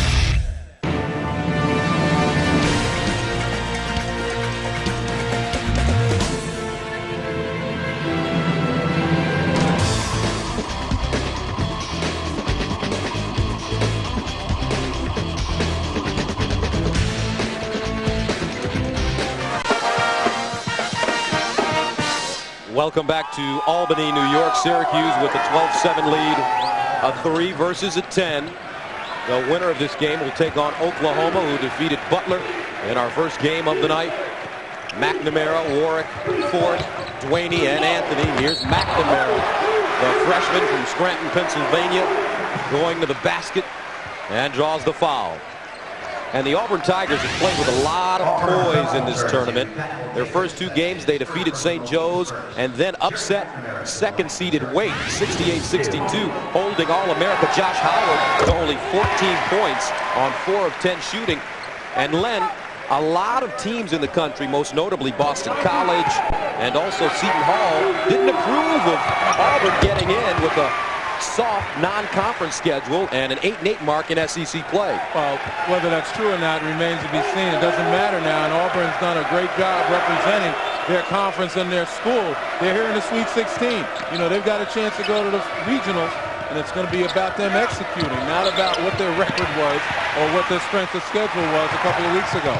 Davis has it stripped. Duaney to the basket, pivots, leaves it for Ford. Warwick with the rebound and a foul. For those of you expecting to see Michigan State versus Maryland, we will get you to that game shortly. Tip time is 10:17. So Hakeem Warwick, a sophomore from Philadelphia, got Syracuse off to a great start as he jammed down the first basket of the game. He has 75 dunks this year, make it 76. And in the first 2 rounds, 10-5 versus Manhattan, 11-6 versus Oklahoma State. And Hakeem Warwick, the most improved player in the Big East last year, averaged 6 points and 5 rebounds. This year, 15 points, 9 rebounds. And you talk about offensive rebounding, Syracuse very capable of crashing the boards. They had 30 offensive rebounds versus Connecticut earlier this year. Syracuse very effective on the fast break. They're on an 8-0 run on fast break points. And again, that's what Syracuse wants to do. Get up and down. They want to make this up-tempo. Anthony with the steal. Pulls up from 17 feet. Rebounded by Robinson. He has it knocked out of bounds. And that may be the one criticism of Carmelo Anthony, and he'll grow out of it as he matures as a player, whether on this level or the next. But sometimes his shot selection is questionable. Sometimes he feels the need. The only way he can get involved in the game is to launch one.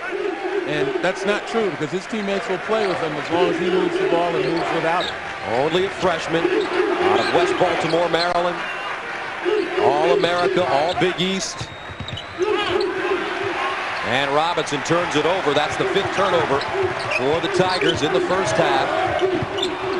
When we talked about Auburn, they have to minimize their turnovers. They don't struggle to score, but it's certainly not easy for them, averaging about 71 points a game. Offensive foul called against Carmelo Anthony. Let's take a look at the Pontiac high performance of the day. Ebi Ara off the bench, folks, 25 points on 11 of 19 shooting as Oklahoma defeated Butler 65-54. What a performance by that young man from Tulsa. And he shook that problem that he had in his left wrist, his non-shooting wrist. He decided to come out here and make a difference, and certainly he did. Syracuse with the 16-7 lead, and Carmelo Anthony, their top scorer, has not put the ball in the basket as of yet. Killingsworth to the basket, and he lowers his shoulder and is called for the offensive foul. And that's where you need to get the ball against the 2-3 zone, but the guy who receives it has to be able to read the defender. And if the defender is going to come up on you, you got to be able to drive around them, not through them. 6 turnovers for the Tigers, including their last 3 trips down the floor. Ward puts it on the floor, somehow scoops it up. Here's Anthony. The skip pass to Dewaney. And a foul. This one going against the Tigers.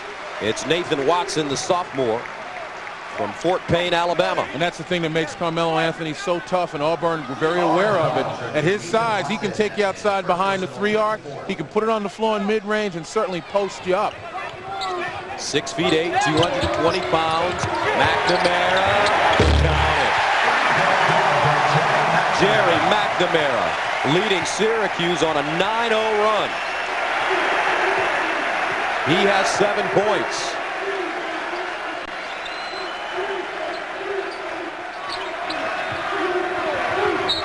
And a whistle out of bounds. Nathan Watson stepping on the line. Well, good ball movement again. You're going to watch the ball come to Warwick right here. He's going to see wide open Jerry McNamara as the defense collapses on him. And G-Mac is G-Money. Auburn has 4 consecutive turnovers. Wet Delaney. Loose ball. Warwick saves it from going out of bounds. What an athletic play. McNamara. And this time Robinson hauls it in on the sideline. Marquise Daniels, their leading scorer, averages 18 points per game. Syracuse quickly back into the zone. Daniels to the basket with the bump. Well, we talk about the freshman Carmelo Anthony, but this senior, Marquise Daniels, he's another guy who can hurt you from a number of places on the floor. He now is trying to assume that senior leadership position and help his team carry his team until they get their feet against the Syracuse zone. Long rebound picked up by Bird. Here come the Tigers. Daniels finds Robinson, slashing to the bucket. No. Killingsworth is there. Power dribble. Forced it up and draws the foul. Jerry McNamara for Syracuse is off to a great start. Well, yeah, this is a guy that Jim Boeheim never believed could step in and do the things that he's done. Terrific three-point shooter who's been able to lead this team as the point guard as well for long stretches of time. Averages about 5 assists a game, 13 points, and again, 35% from beyond the arc. And again, a real leader, a guy who is tough as nails, as gritty as they come. He backs down from no one. Big East all-rookie team, honoree. And here comes Billy Edelin into the game, a freshman from Silver Spring, Maryland. As Marco Killingsworth adds the free throw. 11-12 remaining in the first half. Back after this.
There's some fresh developments in the war news. U.S. F-15s using laser-guided bombs precisely struck a building in Basra believed to be housing 200 of Saddam Hussein's paramilitary forces. Kuwaitis now believe it was possibly an American cruise missile, not an Iraqi one, that was responsible for a middle-of-the-night blast at a shopping mall in Kuwait City. It's the first missile to actually hit there. Some damage, no injuries, one matter of concern. No alert was sounded before the blast, wherever that missile came from. The many U.S. airstrikes over Iraq tonight included mega bombs and Tomahawk cruise missiles over Baghdad. Tomahawk struck the government's Ministry of Information. That building suffered substantial damage but was not actually destroyed. Explosions of unconfirmed origin killed dozens of Iraqis at a Baghdad marketplace.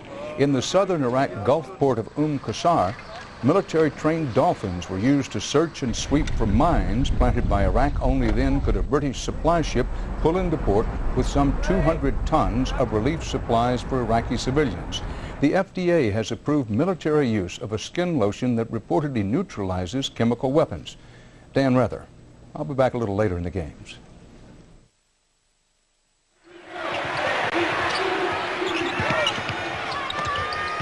(19-11) Syracuse with the lead over Auburn, but the Tigers have settled down a bit and are cutting into the Syracuse lead. And they've been able to do it again by more patience in the half-court set, moving the ball around, exploring and studying how to 2-3 move, and then trying to pick the open spots. Billy Edelin down the lane, finds Warwick, has it taken away, but right back into the hands of Edelin. Quick no-look pass to McNeil, who flushes it. That time Auburn a little bit too quick. They thought they had to turn over. Guys started running out. And Edelin came up with the ball and made the easy play. Syracuse gets back into the zone. Marquise Daniels from Orlando, Florida.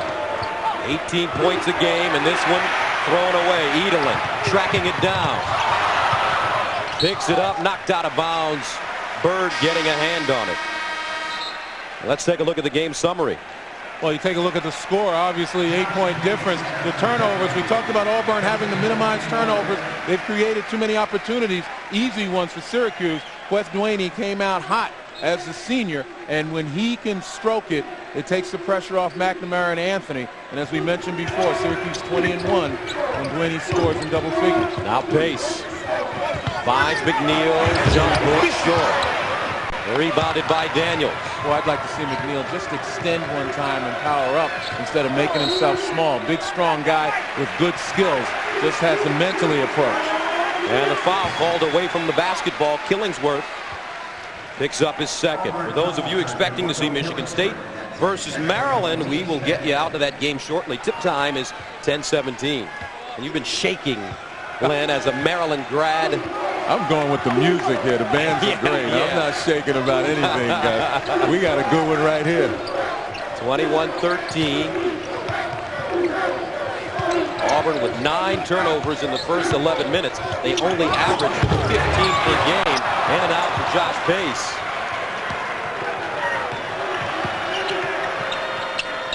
I get a little nervous when this game is over because I know how much you talk. Robinson the kick. In the corner. That one off the back of the rim for Watson. Here comes Edelin. And again, here's the push by Syracuse to get down quickly, be able to set up, and not allow the defense to set. Edelin down the lane, shovels it to Anthony, who has to track it down in the corner. Now Anthony backs his man in. Pace. The floater short. And that was the second time after that contact with Edelin that Cliff Ellis jumped off the bench. He wants to know why no calls on the contact. Rejected by McNeil. McNamara down the lane. And a whistle.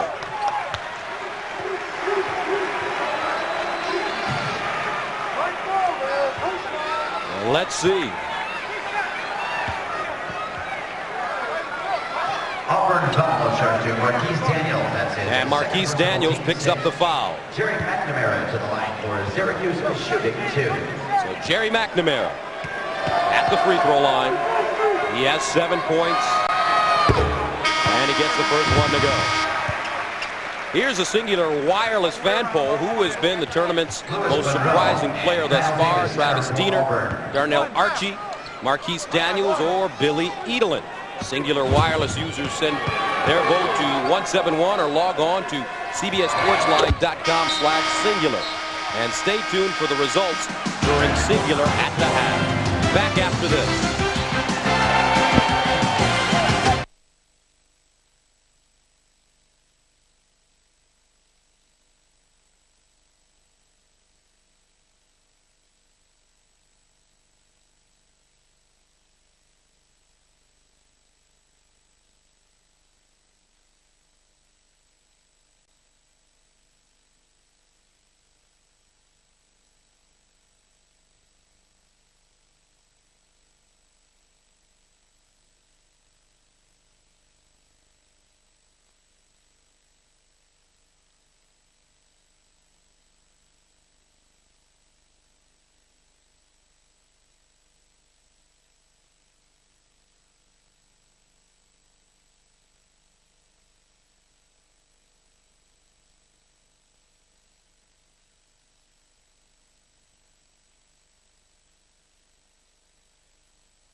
under 8 to play in the first half. Syracuse with a 10-point lead. Gus Johnson along with Len Elmore, and Syracuse has done a good job packing it in and forcing turnovers. Well, they certainly have. The 2-3 zone has been very problematic for Auburn. They've got to find a way to continue to get the ball in the middle. They've got to get it to the short corners and then read the defense. Right now, Syracuse employing some full court pressure, again, to disrupt Auburn. This is a team that turns it over 16 times a game and only scores 71 points a game. So, you know, they've got to get the easy opportunities, and they can't afford to give away opportunities. Lewis Monroe, a freshman from Madison, Wisconsin. Robinson almost turned it over inside. Davis powers it up. A brick. Gets his own rebound. Can't finish. Rejected by McNeil, and McNamara crashing into the Syracuse bench. Trying to save it. Well, what comfort you have as a defender when you know you have a guy like Jeremy McNeil back there who can be the eraser. Now, Syracuse averages 7 blocks a game, and McNeil has about 3 blocks, a little more than 3 blocks a game himself, among the nation's leaders in shot blocking. 8th all-time leader in block shots at Syracuse, 95 on the season. Nice ball fake. Davis can't finish. Taps around and he slams it down. But they will call that basket interference. And again, a little bit of frustration. Once again, there's McNeil, gets him way off his feet. Doesn't finish properly, and right there you see the basket obviously in the cylinder. Kyle Davis, a junior from Blakely, Georgia. Auburn shooting 26%, and they turned it over 10 times. Edelin. Kyle Davis, pretty good shot blocker himself, about 4 blocks per game. Meanwhile, Josh Pace, he's got an ugly shot, but it's very effective. He's not impressed with Kyle Davis's 4 blocks per game. He just went right at him. The winner of this game will take on Oklahoma for a trip to the Final Four. Oklahoma beating Butler behind Ebby Araz, 25 points. Now Bird into the front court. 25-13 Syracuse, equaling their largest lead. Robinson inside, can't get the bounce. And that's the place where you're going to get shots and you're going to create opportunities, but you need somebody capable of putting down that 12-footer. And Anthony dribbles it out of bounds. 3rd turnover for the Orangemen. And here come a couple of subs. Rodney Tucker entering the game, as well as Marquise Daniels. You see neither team exactly lighten it up. It's a combination of defense, a combination of a little bit of jitters in this particular game, particularly on the part of Auburn. Carmelo Anthony, no points in the first half. He's their leading scorer at 22 per game. There's a full court pressure by Syracuse. Nice pass to Robinson. And that's the comfort level you have. You could have attacked and challenged Jeremy McNeil, but you think better of it because of his shot blocking capability. Into the front court, Pace to the bucket. Largest lead of the game for Syracuse. 27-13, they're on an 8-0 run. And Auburn is having a hard time getting into their offense. Robinson, long rebound to Edelin. And Edelin's been playing some great basketball. Oh, he certainly has. Billy Edelin, 17 points a game in 2 tournament games. He's really given Syracuse a lift, and he's done it since he's come back in January. Warwick with the turnaround jump shot in the paint. 10-0 run for Syracuse. Auburn's missed their last 8 shots. And they are totally confused by this zone. Bird, finally. And that was actually a nice job. Inside out, the defense collapsed on the guy at the high post, and he found some shooters. But you have to turn and face the defense if you're that high post guy to make them react.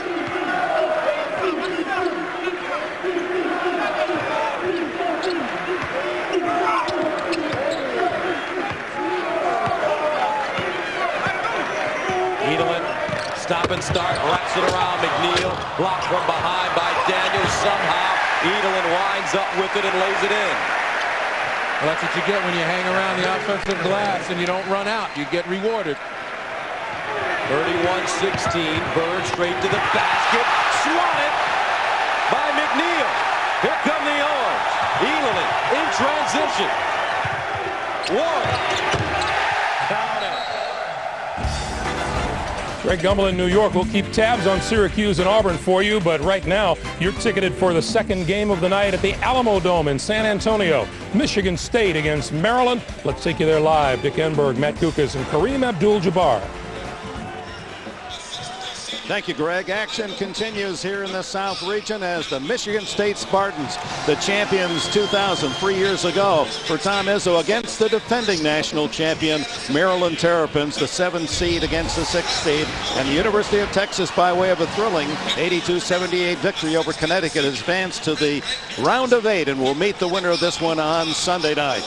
We're pleased to be with you at the Alamo Dome. Dick Enberg along with Kareem Abdul-Jabbar and Matt Kukas. And for the University of Maryland, you look around the country, you may find a team with one senior guard. Maryland has 2. And with Steve Blake and Drew Nicholas, you get experience, toughness, and a tremendous will to win. And Steve Blake, not an imposing figure out there, but he gets the job done and makes his teammates better. And Drew Nicholas, a role player for 3 years, now a dependable 18-point game to score, and Mr. Clutch for Maryland as he knocked down the walk-off runner against UNC Wilmington. And I think still the defining moment in this tournament. Well, so the strength for Maryland, their top 2 scorers in the backcourt, and for Michigan State, their strength inside. They've led the Big Ten in rebounding 6 consecutive years. Michigan State has an abundance of very excellent frontline players. They start with Aloysius Ogonye, and he's a great scorer inside. We'll see him here use his footwork and a nice soft touch to score inside. Off the bench, they have Paul Davis, number 40. He gives them a great spark off the bench with points and defensive stops. And the Spartans with 2 very impressive wins coming into San Antonio. For more, let's go to Armin Katayan. Thanks, Dick. You know, in contrast to all that experience from Maryland, Michigan State will have a very inexperienced team, starting 3 sophomores and a freshman tonight. Tom Izzo telling us yesterday his biggest fear is those young players will basically just space out on the court under this kind of pressure-packed environment. He said if this goes on for any length of time, 2, 3, or 4 minutes, against a team as experienced as Maryland, he said, Dick, we're going home. Back to you. It's 1 and out now, but for the winner, that delicious trip to the final 8, and here are the starting lineups. Anderson, Lorbeck, Anaganye, Torbert, and Chris Hill, the leading scorer for the Spartans on the season. And look what Gary Williams has done. He's gone with an all-senior lineup. There's no other team in the country, a major team, that could say that. McCall, Holden, Randall, Nicholas, and Steve Blake. Nicholas and Blake, the 1-2 punch in the backcourt for the Terrapins. University of Maryland, located in College Park, 34,000 enrollment, representing the Atlantic Coast Conference. They beat UNC Wilmington on that great shot by Nicholas at the buzzer, and a big victory over number 3 seed Xavier. Michigan State, East Lansing, 44,000 students, representing the Big Ten. There are 12 losses, most of any team left in the tournament, but 2 very impressive wins over Colorado and number 2 seed Florida. 15 points over Colorado, and 22 they beat the Gators. Hill caught in the air, but gets it off to Anderson, who scores. Alan Anderson, and State leads 2-0. How about that adjustment by Chris Hill, a dangerous outside shooter. Maryland, of course, will spend special care with him, but passing off to the other so-called point guard. There's 2 of them now, Hill and Anderson. Michigan State without a true point guard, unlike Steve Blake with the ball, who is a 4-year starter for University of Maryland. 137th game for Blake, 135 starts. Inside to Holden. Randall's trying to work his way inside. It spins out, but Calvin McCall can't score on the rebound, and Blake picks up the loose ball. Calvin McCall getting his first start in quite some time. The freshman Nick Kaner-Medley has started for the last 5 games in the last 9 out of 10 and has played well, but not in the starting lineup tonight. Holden over Anaganye, won't fall, and Anderson takes the rebound and brings it up court. All the way down the lane and scores, and that's a tip for Magic Johnson, the great Michigan State All-America, although the foul is called against Anderson on the charge. they do allow the basket. Magic called Anderson, said, hey, I want you to go coast to coast after a rebound. Well, that's because he can make plays, not only like that, but pass the ball as well. And really, there's Magic right now as Michigan needs Chris Hill out on the wings and in the corners to make shots. Taj Holden and Lorbeck able to force the turnover. Chris Hill from three-point range. Oh, look at how high that Kelvin Torbett climbed trying to get the rebound. You know, the perception of Michigan State, as Gary Williams looks on, always chirping over there, is that they like to walk the ball up the floor and play a low-scoring game. They have been pushing the ball tremendously. It's just they don't get a chance to do it in the Big Ten because everybody keeps them in the half court. Nicholas forcing a three, and Anaganye had the rebound knocked away, and here comes Anderson again.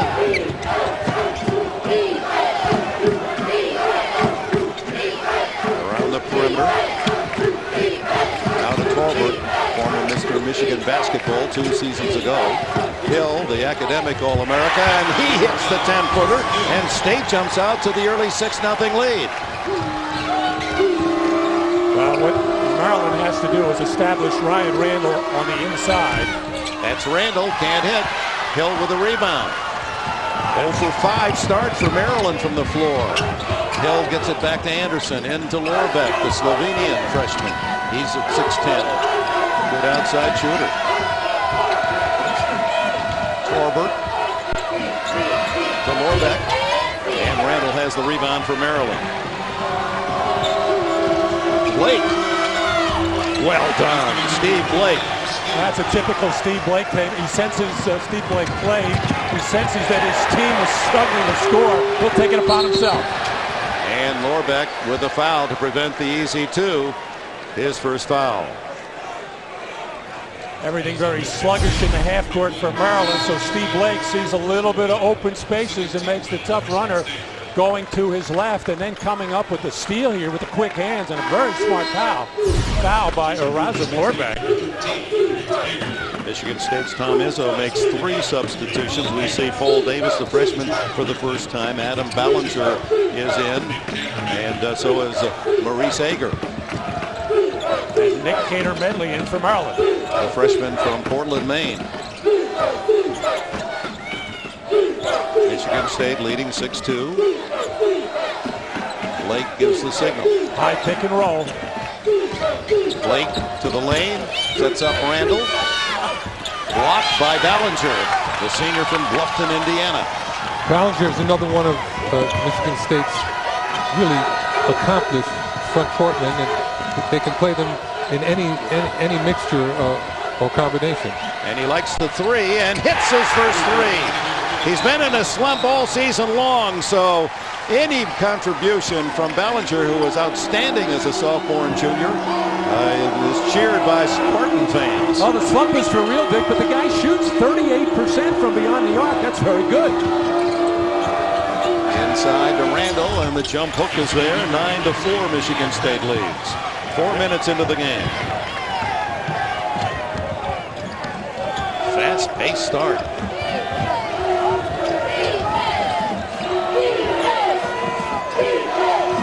Anderson will pull it out. 20 seconds on the shot clock.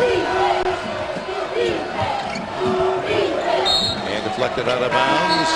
It'll be State's ball. Timeout. Get the full story. March Madness on NASN, sponsored by USA Today.